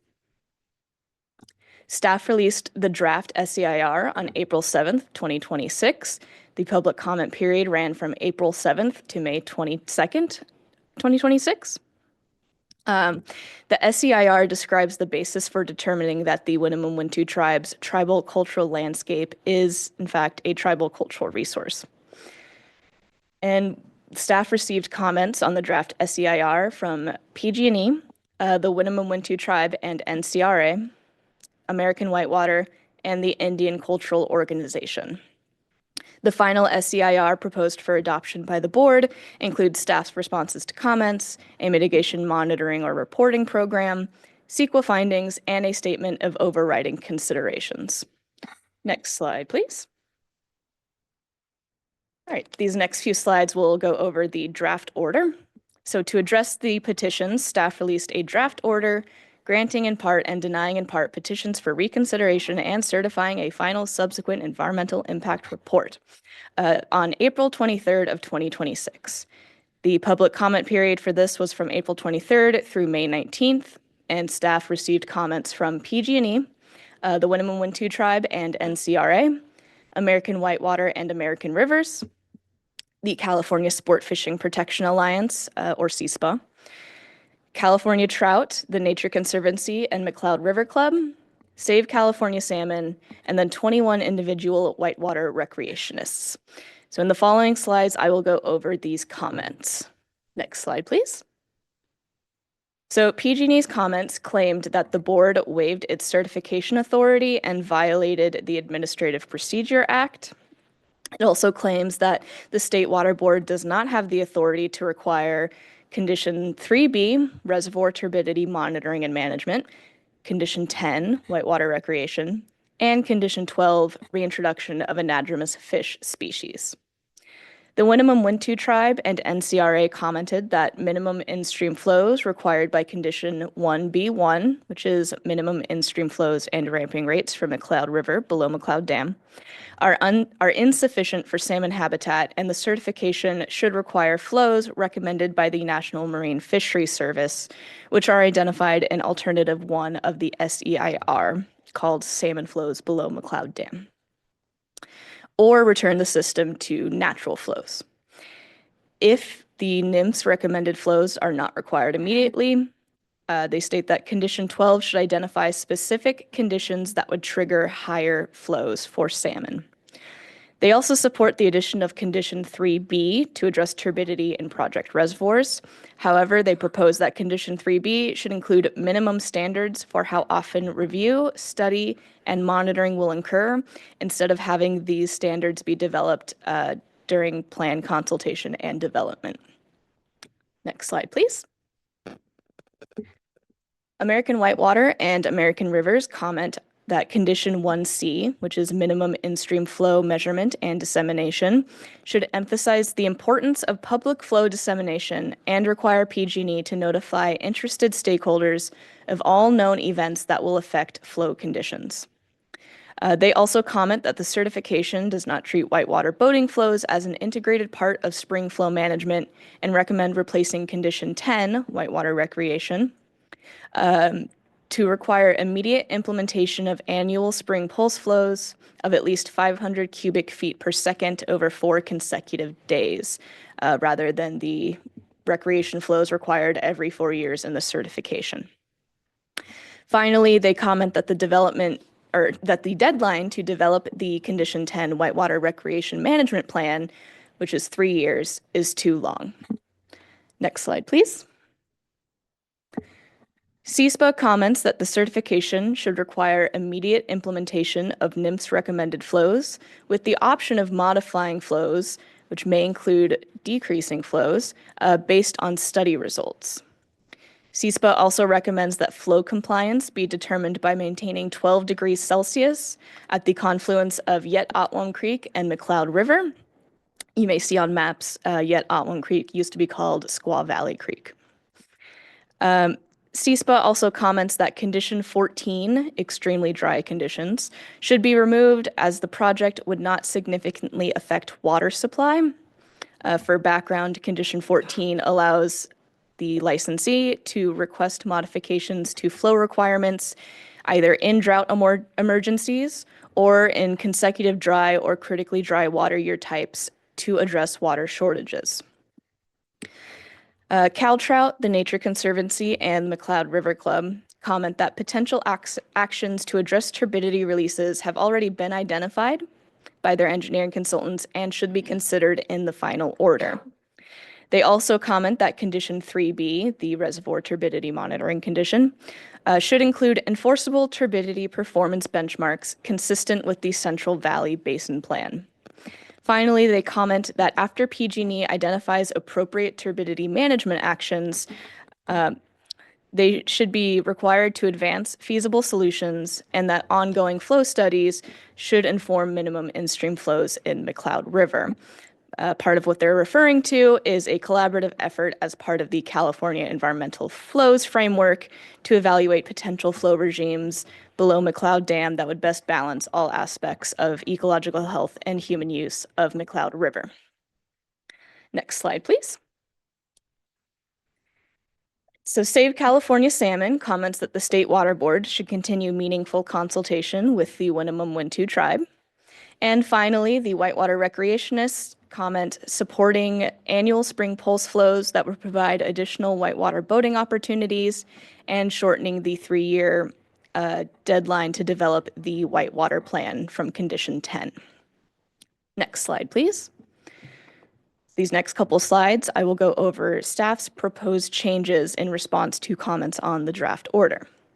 First, staff propose updating the rationale for Condition 1C, the flow dissemination condition, to highlight the importance of flow dissemination. Staff propose updating Condition 1C to require PG&E to provide notice of events that will affect flow releases to interested stakeholders via e-filing to the FERC docket, in addition to the current noticing requirement in the certification of posting online. We also propose including whitewater boating monitoring in Condition 10, the whitewater recreation condition, to determine whether changes to the whitewater recreation management plan are necessary based on actual whitewater boating usage. And these changes could be the frequency or number of boating days provided by PG&E. Next slide, please. Staff proposed shortening the deadline to develop the Whitewater Recreation Management Plan of Condition 10 to 2 years instead of 3. We propose requiring PG&E to consider engineering solutions identified by the Nature Conservancy when developing turbidity management actions. We clarify that compliance with the Central Valley Basin Plan turbidity water quality objectives and other applicable requirements of state law is required by the certification. And finally, we propose updating Condition 12A, which is anadromous fish species studies, to require PG&E to consider the Ceph-based flow analysis. Next slide, please. In addition to the comments received on the draft order, the board received 2 comments in response to the today's board meeting agenda from CSPA and the Winnemem-Wintu tribe and NCRA. So CSPA proposes edits to Condition 12C, which is federal requirements related to anadromous fish species that would broaden the circumstances in which the certification would be triggered. And staff propose updating Condition 12C as shown on the change sheet 1, which I believe was circulated this morning. The Winnemem-Wintu tribe and North Coast Rivers Alliance reiterated the need for higher flows for salmon habitat and requested that the board adopt CSPA's proposed edits to Condition 12C. Next slide, please. So in conclusion, all comments received on the draft order and the draft SEIR were considered during development of the final order and final SEIR. Staff find that as conditioned and mitigated, continuation of McLeod Pit hydroelectric project operations and implementation of the additional components will comply with water quality standards and protect public trust resources and beneficial uses of affected watersheds. Finally, tribes and other interested parties will have opportunities for continued involvement via the certification's consultation requirements in many of the conditions of the certification. Next slide, please. For these reasons, State Water Board staff recommend that the board adopt the final order as proposed. that is our presentation today. Thank you so much, and we're happy to answer any questions.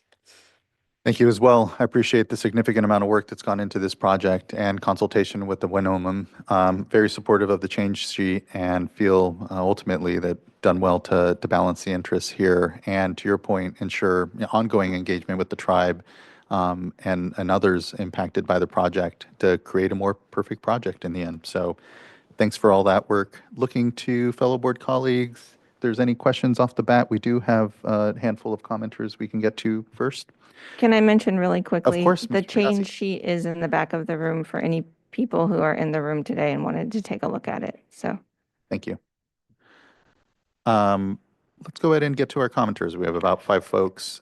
First, I'd like to hear from Chris Schutz, and this is just an order of request. Then we'll go to Regina Chicazola, Teresa Lorejo Simsinian, Dave Steindorf, and then Annalise Rivero.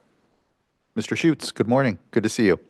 Good morning. Thank you very much. Thank you for the opportunity to discuss a few things about the certification.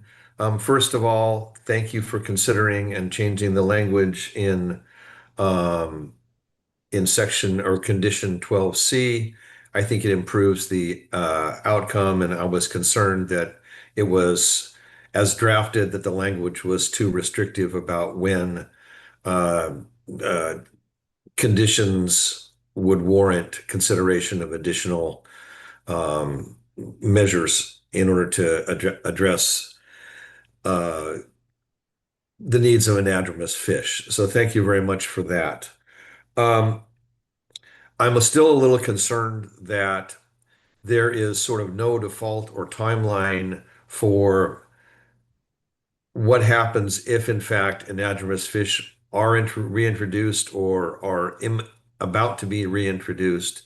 The way that condition 12 is laid out, there is a requirement for a review of conditions that might be appropriate for anadromous fish based on information that already exists. There's a requirement for potential to develop a plan on various issues.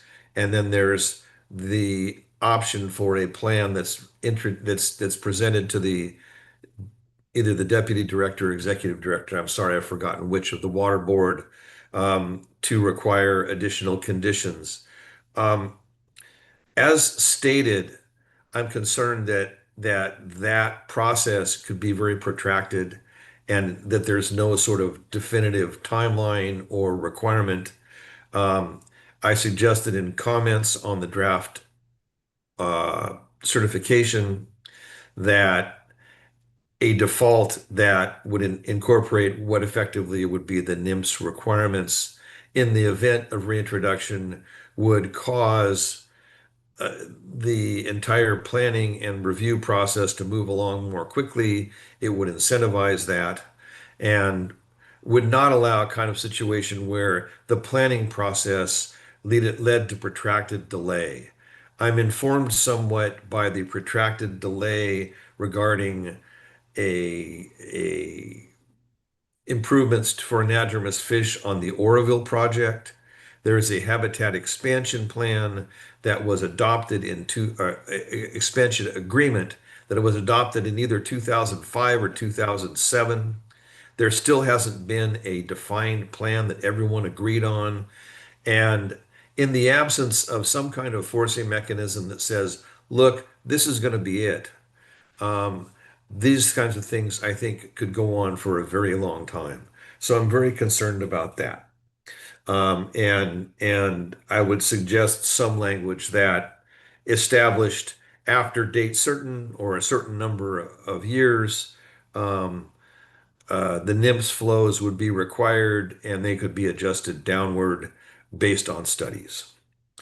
You have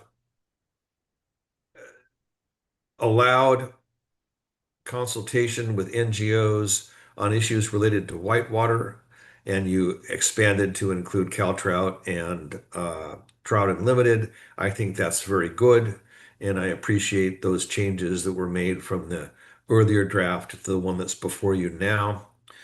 However, you did not include consultation with NGOs regarding the anadromous fish issues. The NGOs involved here, at least the four that I called out, including CSPA, have extensive knowledge and background regarding reintroduction programs from the Yuba and other places. And I think the presence of NGOs, in addition to the agencies and the Winnemem-Wintu tribe, will help to move things along in terms of time and getting things done. Of course, there's always the potential for disagreement, but I think there's the potential for disagreement anyway. And sometimes the agencies are reticent uh, to push things and to keep to a timeline that is appropriate.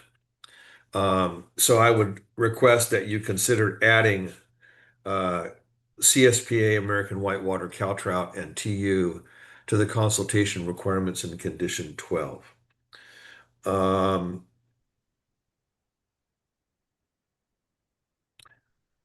I think that concludes my comments. Thank you very much, and I think uh, the certification before you has improved, and I thank the board for going through the process with the tribe. I think it was important, and hopefully many, if not all, of their needs have been met, um, and I believe that their request that you include some kind of default uh, for the NIMS flows is consistent with what I've suggested here. Thanks a lot. Thank you, Mr. Schutz. Really appreciate your engagement on this project and the NGOs and importantly the tribe. It has definitely made a better project and more responsive. And so just thank you and definitely noted on your ongoing concerns about a forcing function and inclusion of the NGOs on condition 12. So thank you. Next, I'd like to call up Regina Chicazola, be followed by Teresa Lorejo Simsimian, and then Dave Steindorf.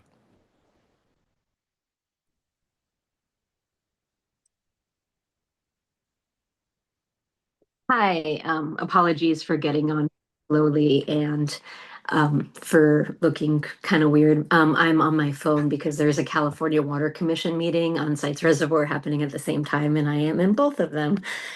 So thank you for hearing me today. And I want to echo what Chris said, thanking the board for slowing the process down and considering the Winnemem-Wintu's tribe's petition. I commented on the original water quality certification where there weren't all these conditions, and it was extremely disappointing at the time to see how the board was moving forward. So thank you. I also want to say I really agree with Cal Trout, American Whitewater, CSPAs, and the Winnemem-Wintu tribes call for conditions and their letters. I think it's important to ground ourselves in the fact that the winter run is in crisis right now, and they cannot stay only in the Sacramento River. The reintroduction has begun. I know there's some uncertainty now on how it will be continued on.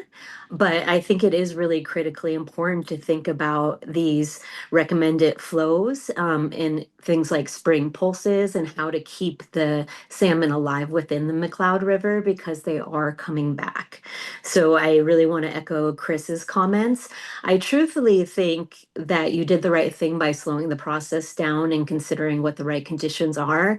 And I think it would be worth it, if possible, to spend a little more time to figure out this particular issue of how to think about the National Marine Fisheries Service's recommendations for the salmon in the river.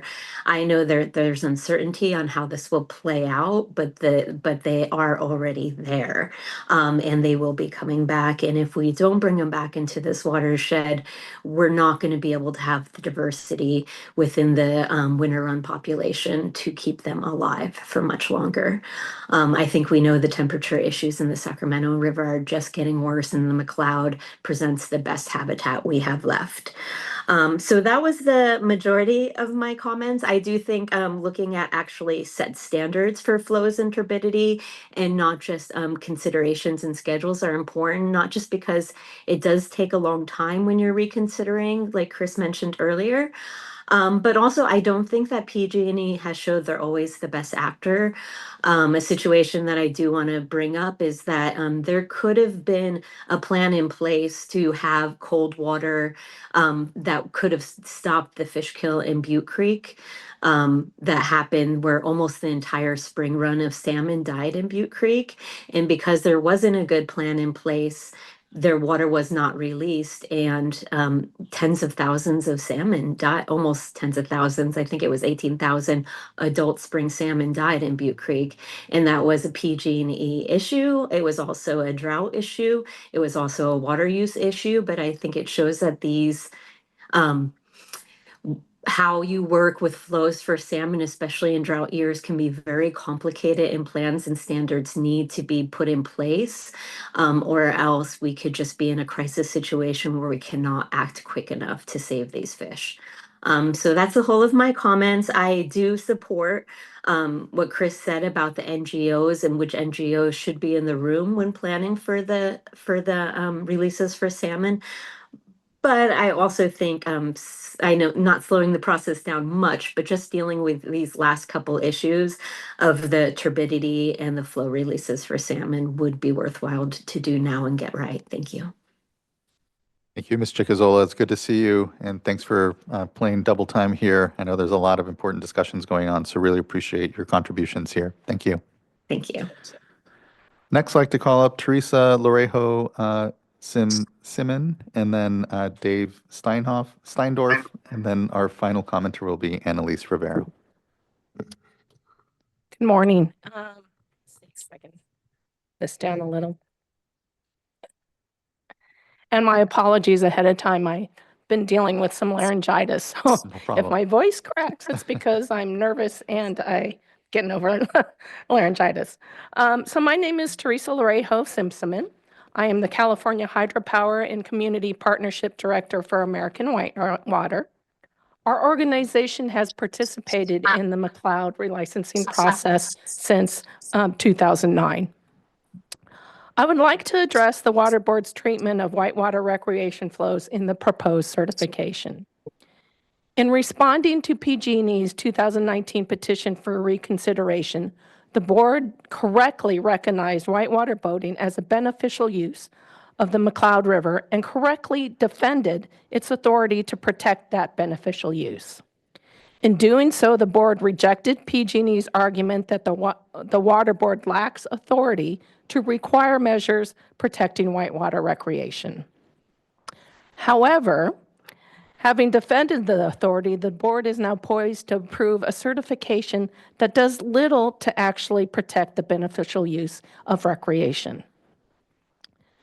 Condition 10 establishes a whitewater flows planning process, but provides almost no substantive standards. Instead, it delegates the most important decisions to PG&E, including the magnitude, duration, and nearly all aspects of implementing boating flows. Those are the very factors that determine whether these flow releases would provide an adequate boating opportunity, which is the stated purpose of Condition 10. Condition 10 requires PG&E to provide whitewater flows just once every 4 years. Over a 50-year license term, that's only 12 boating opportunities. For a river that would otherwise provide boating opportunities year-round, that is not protective of whitewater recreation as a beneficial use, nor can it be considered an adequate boating opportunity. Our concern is heightened by the fact that PG&E has openly and consistently opposed whitewater recreation requirements throughout this proceeding, previously argued that the board lacks authority to require them. Having rejected those arguments, the board now proposes to delegate nearly all substantive decisions regarding whitewater recreation flows to the very entity that sought to eliminate them. If the board chooses not to establish enforceable standards, it should not be surprised if the program PG&E developed fails to adequately protect whitewater recreation as a beneficial use. It is the board that should be protecting this use, not leaving it to PG&E.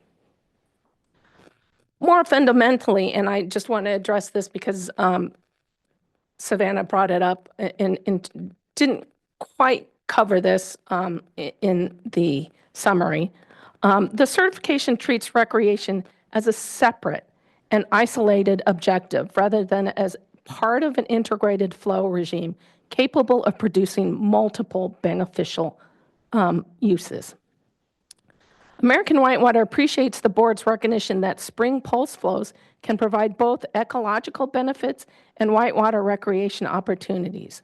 The spring pulse that American Whitewater proposed in our comments on the draft water quality certification was developed in consultation with UC Davis researchers who developed the California Environmental Flows Framework. And it was specifically designed to integrate these benefits. Rather than creating a separate whitewater recreation flow program, our proposal would have provided recurring annual spring pulse flows that simultaneously support ecological processes, geomorphic functions, fishery objectives, as well as our recreation. A central principle of the functional flow framework is that key seasonal flow components should occur across all water year types, with magnitude scaled to hydrological conditions. Yet the proposed certification largely eliminates spring pulse flows in critically dry, and below normal years, precisely when project operations has the greatest influence on seasonal hydrological variability. At the same time, it provides pulse flows primarily during wetter water years, when elevated spring flows already occur naturally. As a result, the certification provides pulse flows largely when nature is already providing them and omits them when they are most needed to restore hydrological function below the dam. If the board is unwilling to adopt more meaningful and integrated flow provisions, such as those proposed by us, then it should seriously evaluate Alternative 2. Alternative 2 would provide greater benefits for fisheries and future salmon restoration, substantially greater recreational opportunities, and according to the board's environmental analysis, better protection of the Winneman-Wintu cultural resources than Alternative 1. Rather than relying on infrequently and largely discretionary recreational releases, Alternative 2 more closely restores the natural flow regime and provides benefits across multiple resource objectives simultaneously. For these reasons, American Whitewater respectfully submits that the proposed certification does not adequately protect whitewater recreation as a beneficial use. The deficiencies in the certification stem from its reliance on isolated and discretionary flow programs rather than an integrated flow regime. The board should either revise the certification accordingly or select Alternative 2, the environmentally superior alternative which more effectively protects fisheries, recreation, salmon restoration, and tribal cultural resources, as well as recreation. Thank you for your time. Thank you as well for yours and for the engagement and those comments, Ms. Lorejo Simpson. Much appreciation. Next, I'd like to call up Dave Steindorf, and then our final commenter will be Annalise Rivero. Hello, members of the board. I am here primarily just to support comments made by my colleague there, and given my almost 20-year history working on this relicensing, just here to answer questions. I would like to make one comment, though, is that I noted the change to evaluate boater use on this river to make determinations about future opportunities for whitewater recreation. Having been down this section of the river multiple times, and as well as many other rivers across the state, I can attest to the fact that this is probably one of the best, if not the best, intermediate level wilderness runs in the state of California. So I have no doubt that there'll be significant use. However, even if there was no use on this river needs spring pulses that occurs each and every year for the purposes that have been stated: sediment transport, salmon reintroduction, existing trout populations, maintaining of the riparian corridor. So I see that condition or that additional condition just as another example of not really getting what we're trying to achieve here, which is flow restoration for the McCloud River, one of the most important river resources in the state of California. And with that, if you have any questions, be happy to answer those.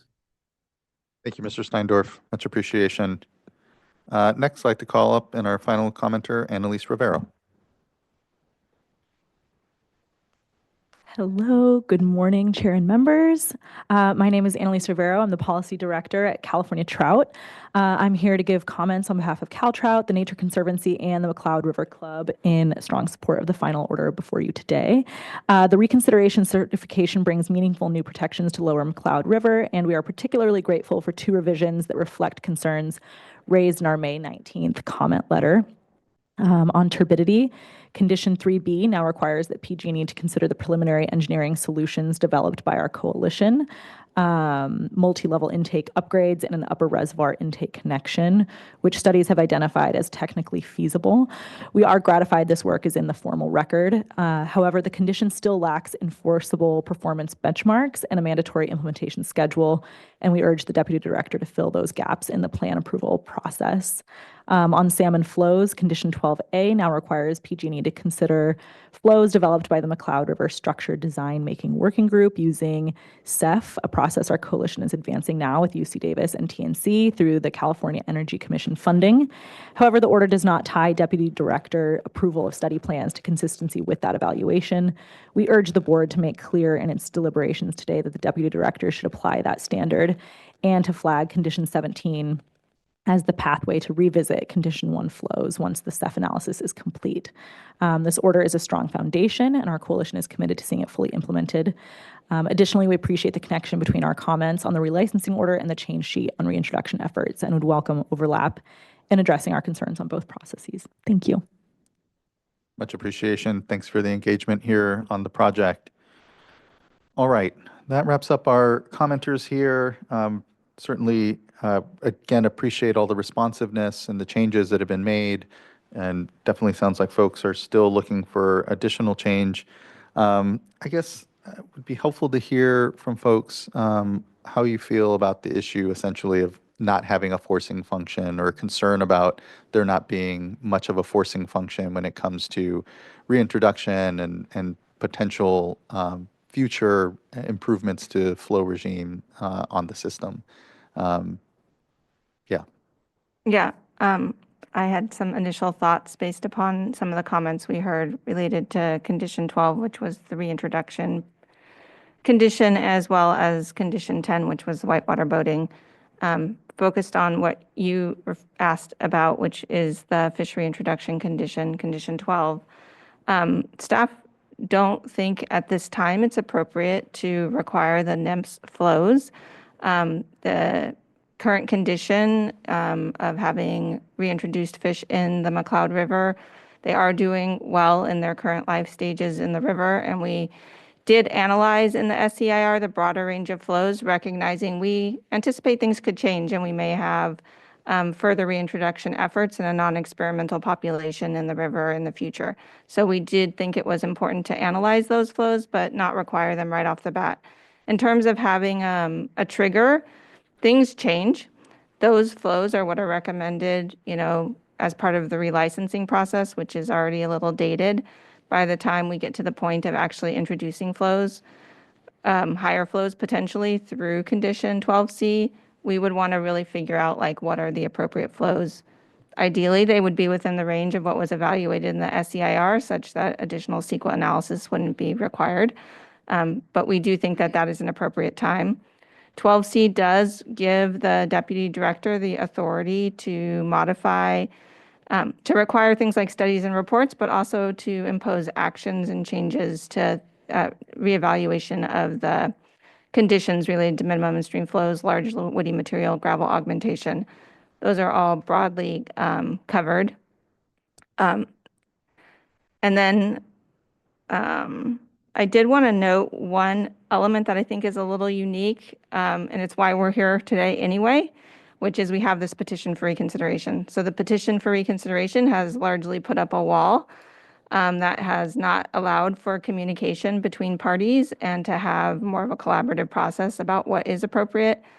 It's pretty routine for our certifications to include plans that require consultation and the development of actions. So that's not a new thing, but we can't have the same type of conversations about what we might do in a condition or how we might revise it, like we would if we were putting out a draft for public comment and then issuing a final. So I think in many instances, getting this certification solidified opens up the ability for us to have broader conversations with different parties about what they want to see throughout the license period and moves the project forward to potentially be, in the license issued by FERC and being implemented in the nearer term. So.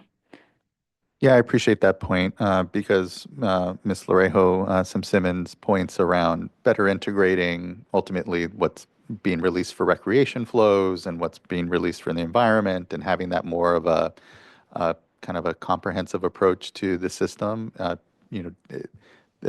That appeals to me and want to ensure that essentially in adoption and then importantly once we get into implementation here that doesn't kind of foreclose the opportunity to have that discussion on the system and have a more integrative approach across the flow releases for recreation and flow releases for the environment. And I just will note, I'm checking right now to see that I'm not saying something crazy. Yeah. As most of our certifications include, this one also includes a provision, it's condition 13 for annual consultation meetings. So there is an annual opportunity for all interested parties to be engaging on implementation of this certification and the broader license and to, interact with us and other agencies relative to how we're doing and provide feedback. So, this is, the FERC process is a pretty open one. The parties, who commented today, many of them reach out to staff regularly to have conversations. That has been muted with the petition for reconsideration in place. Yeah, and actually, I appreciate that flag and wondering if that kind of helps also with the request from the NGOs to be added to condition 12 ultimately in the consultation there. Hopefully then that broader provision of that yearly meeting creates the same space, essentially, an opportunity for discussion, especially if, essentially condition 12 is triggered, if you will, around flows and what PG&E might be doing. So do you feel that that kind of somewhat addresses the request we heard from Chris Schutz around NGOs being added to condition 12 in consultation, or? I think there's definitely multiple points for engagement. I think that is one point where we will be discussing reintroduction, as that evolves. I think that's going to be I anticipate at an annual consultation meeting, there will be an update on what's happening with the salmon in the stream that year, what we expect to be happening in future years, and sort of understanding that over time. I also want to say it's an open process. People can contact us at any point in time and engage with us. People are going to tell us if they have thoughts and ideas about anything at any point in time. While it's not a formal consultation listed there, we routinely, engage with all interested parties as part of implementation of these projects. And definitely reintroduction is going to be a topic at an annual consultation meeting because we're already there in this watershed, right? Like this is already something that's happening directly related to how the license is implemented. Thank you so much, Ms. Regazzi. Really appreciate those responses. Looking to fellow board colleagues if they have questions, comments. Board Member Firestone. Yeah, I wanted to just follow up on those same points. That was super helpful discussion. But I just want to make sure I'm fully understanding. So first on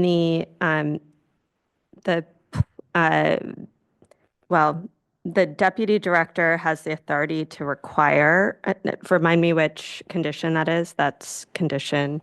For when I said they have the ability to require studies, plans, and actions. So Yes. as the change sheet was updated, it says if an authorized federal or state agency proposes fish passage or related actions, the deputy director may require the licensee to develop and submit a plan for deputy director review, blah, blah, blah, to ensure adequate protection of basin plan water quality objectives and beneficial uses applicable to anadromous fish. The plan shall evaluate the need for changes to the conditions of, and it lists a bunch of them, including condition 1, which is minimum in-stream flows, large woody material, monitoring, gravel augmentation, biological resources, fish stocking.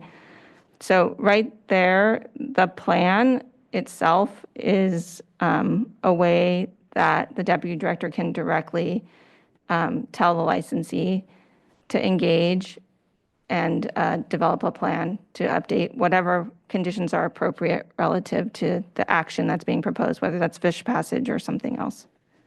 Okay, and that's true for, can you clarify? So is that true for the Whitewater study and plan as well? So the Whitewater study and plan, which is condition 10, has different provisions in it. And in response to the comments we received, we updated that condition to provide for the deputy director to update the frequency based on boater usage. So it requires that monitoring be performed of boater usage on recreation days when flows are being provided. Once the plan is developed, the plan still has to be developed, right?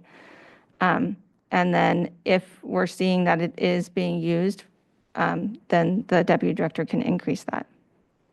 So just to the point of if and the deputy director approves a plan initially? Yes. Right. Okay. So it's yeah. not only Yeah. PG&E that I mean, they develop the proposal, Right. but the deputy director Yeah. approves that plan. And I did have some thoughts on that I could share based upon the comments that we that'd be great. heard. So, we're not delegating authority to PG&E to develop that, to do that plan, right? We're not even delegating. Sorry, delegating is the wrong word. We are not delegating to PG&E. We are making PG&E responsible for pulling everybody together to consult on the development of the plan. And we outline the things that need to be included in the plan, like the frequency, when is the best time to do it to avoid impacts to frogs. All of those things are outlined. So they have to develop a plan. One of the elements of the plan is that they need to tell us what comments they received in development of the plan, how those comments were addressed or why they weren't addressed. And then they submit that to the deputy director. We're also part of the consultation, so we're hearing all the comments from all of the various parties as part of the plan being developed. And then ultimately, the deputy director has the authority to approve the plan as proposed or approve it with changes. Okay, that's really helpful. And then just on the, I guess on this point of NGO consultation, and are you listing all the folks on condition 12? So this is this covers 50 years, I guess. This is anticipating actions much quicker than that. But there are changes in terms of organizations and capacity. I feel really strongly that it's important to have all the voices there. And I can see why it would be, there might be a terminology around formal consultation with tribes or federal or, different agencies, but I would love to figure out, I understand, we do a public process, but a lot of this is direction of a process that we're directing other people to do and pull together. And so I've just been in processes where I think it really helps to give some direction that there's an expectation of proactive inclusion and listening of various groups, not just the formal required consultation with more government groups. So interested in, how we might signal that appropriately. I know, our practice certainly as an agency is to be very open and transparent, but in this case, we're signaling or we're giving direction to other people. And I'm just interested in what might be appropriate.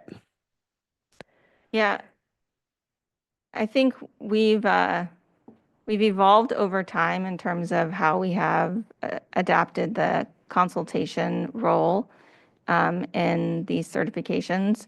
At one point in time, I think before I started, there was generally NGOs weren't included. It was very focused on agencies. That has evolved over time to include consultation with NGOs, specifically when there's a plan that is directly related to a beneficial use by those users, and recognizing it is very important to understand, when the flows would best be provided. I'm just going to give the example of whitewater boating, to support whitewater boating, that we're thinking about the things that they have experienced and other types of things.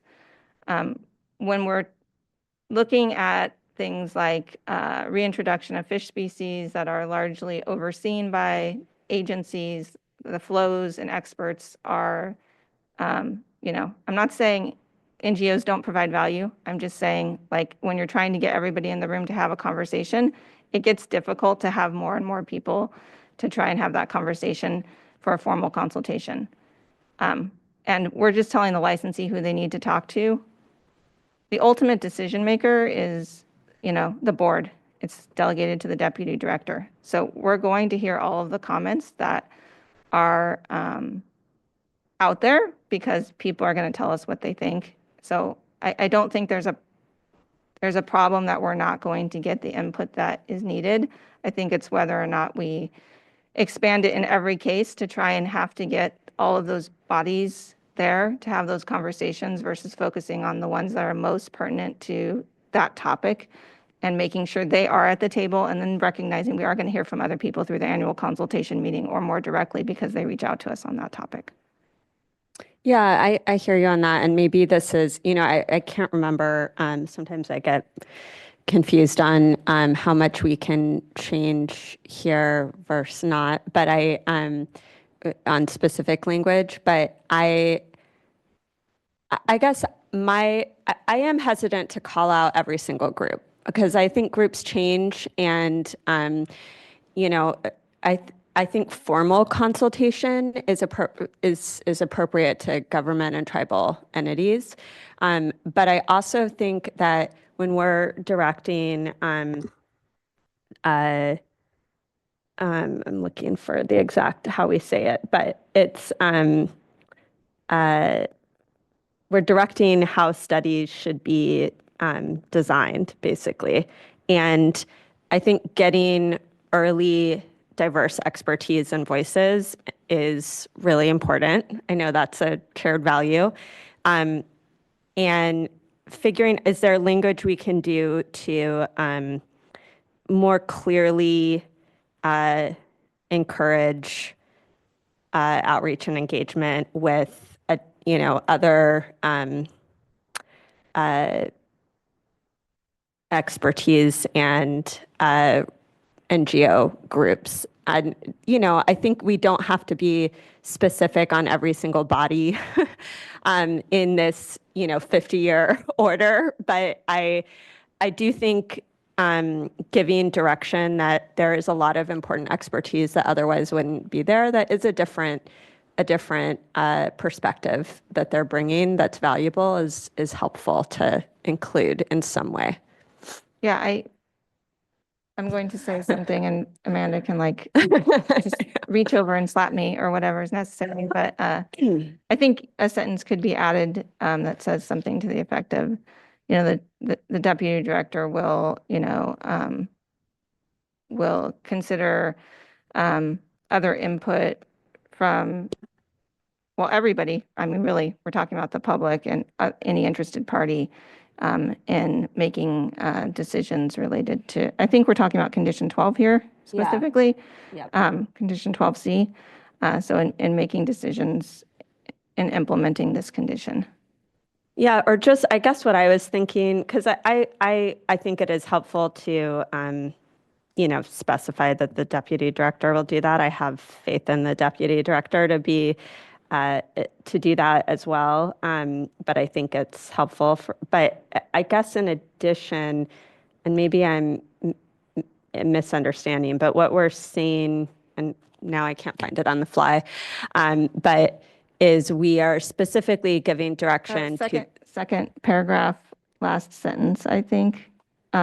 So such studies shall be designed in consultation. Is that what you were thinking about? Yes, exactly. Okay. So just the study design is encouraging engagement with we could put additional NGO experts or Yeah. something along those lines that is just more inclusive with that piece. And, in addition, I think the deputy director, our processes are public and I appreciate that, but just in this one in particular, because we list specific as sort of formal consultation and it isn't a public process, and it's nice to get that input early. And again, I think there can be some discretion on like how do you manage getting constructive progress and design. There may be different ways to structure it, but I think at least encouraging engagement and input from. We could even put that the licensee is encouraged to engage a broader group of interested parties. Yeah, maybe that in addition, something like that. I think that would just send a good signal. Thank you, board member. Appreciate that. Looking to other colleagues for comment, questions here? Seeing none? We may be prepared for a motion or maybe some additional discussion here. Yeah. Do you need time are we just going to wing it on the language, or do you need a moment Well, to so propose something? I would propose at the end of the second paragraph and the change sheet number 1 to condition 12C that we include like a sentence that says the licensee is encouraged to consult with all interested parties. Do you want a moment to draft the sentence and we can come back? We can take a quick, Yep. just 10-minute break. Does that work? Yeah. Okay. But along those lines, does that sound? Yeah. Well, yeah, that's where I was Okay. looking, after the suggestion for Yeah, I want further to, comment from folks if they're supportive or not. I want to say I'm supportive of the change. Okay. Just want to see the exact wording. Right. Okay. And then if I could just, because I can't help myself, point out what I believe to be a typo on the change sheet, the first, under 12A, at the end of that first paragraph, it has a semicolon and then it says number 38. Which That's might a be footnote. So footnote, yeah, it needs or to I be, don't know, yeah, but yeah. It's an old it's an old footnote. It should be a new footnote too, but Okay. we'll take a look It's at just that a as well. formatting issue. Yeah. then. Yeah. We can Yeah. fix the numbering there for sure. Anything else though from board members before we go ahead and break? But seeing nods of general support for the proposal board member Firestone made. So thank you, board member Firestone. All right, let's give ourselves a 10-minute break and we'll just come back here at 11:30. Just make it clean. All right, thank you.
All right, everyone, much appreciation for the break here.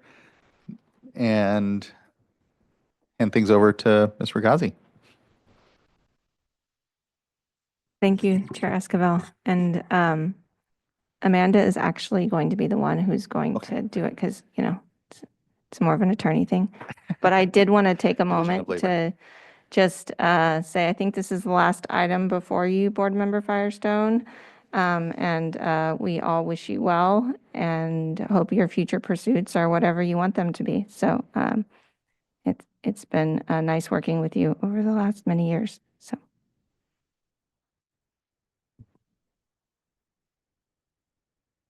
So as far as our proposed updates to the change sheet on page 3 under heading 12C, federal requirements related to anadromous fish species, at the end of the second paragraph, we propose to add, the licensee is encouraged to include all interested parties in consultation conducted pursuant to this provision, period.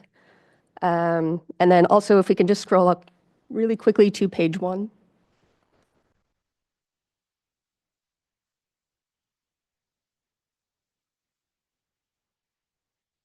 The other proposed change is to strike the inadvertently placed footnote that Board Member McGuire noted. Thank you both MVPs here.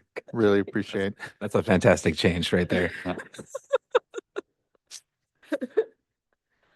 Thank you to Eagle-eyed Board Member McGuire and Board Member Firestone. This is helpful. Really appreciate the recommendation to include this and those staff work from staff to do so. And with that, I want to say thank you to staff. Appreciate all the work on this over years, but also particularly last minute questions and changes that were incorporated. And I really appreciate it. And with that, I will make a motion to adopt with the change sheet and the changes read into the record. thank you so much, Board Member. Do we have a second? I will second. You both? Ms. Tyler, can you please call a roll call vote? Board Member Firestone. Aye. Board Member McGuire. Aye. Board Member Morgan. Aye. Vice Chair Diadamo. Aye. And Chair Esquivel. Aye. Thank you. Thank you as well. And that is our final unanimous vote. With 5 board members in this board, and proud to say they have all been unanimous votes. That speaks, I think, incredibly to this board, the working relationships we have. So thank you for the work. The resolution is adopted, or the order, rather, apologies, is adopted. And that brings us to the end of our board meeting. Again, just a lot of appreciation over these last 2 days, a lot of acknowledgement here to you, Board Member Firestone. Anyway, I won't carry on too long. Want to thank everyone. Our next board meeting will be July 7th. We will go into closed session, and so we will be in room 2550. Let's go ahead and give ourselves a 45-ish minute lunch, and so let's reconvene at 12:30 for closed session, and then otherwise this meeting is adjourned. Thanks, everyone. See you in 2 weeks.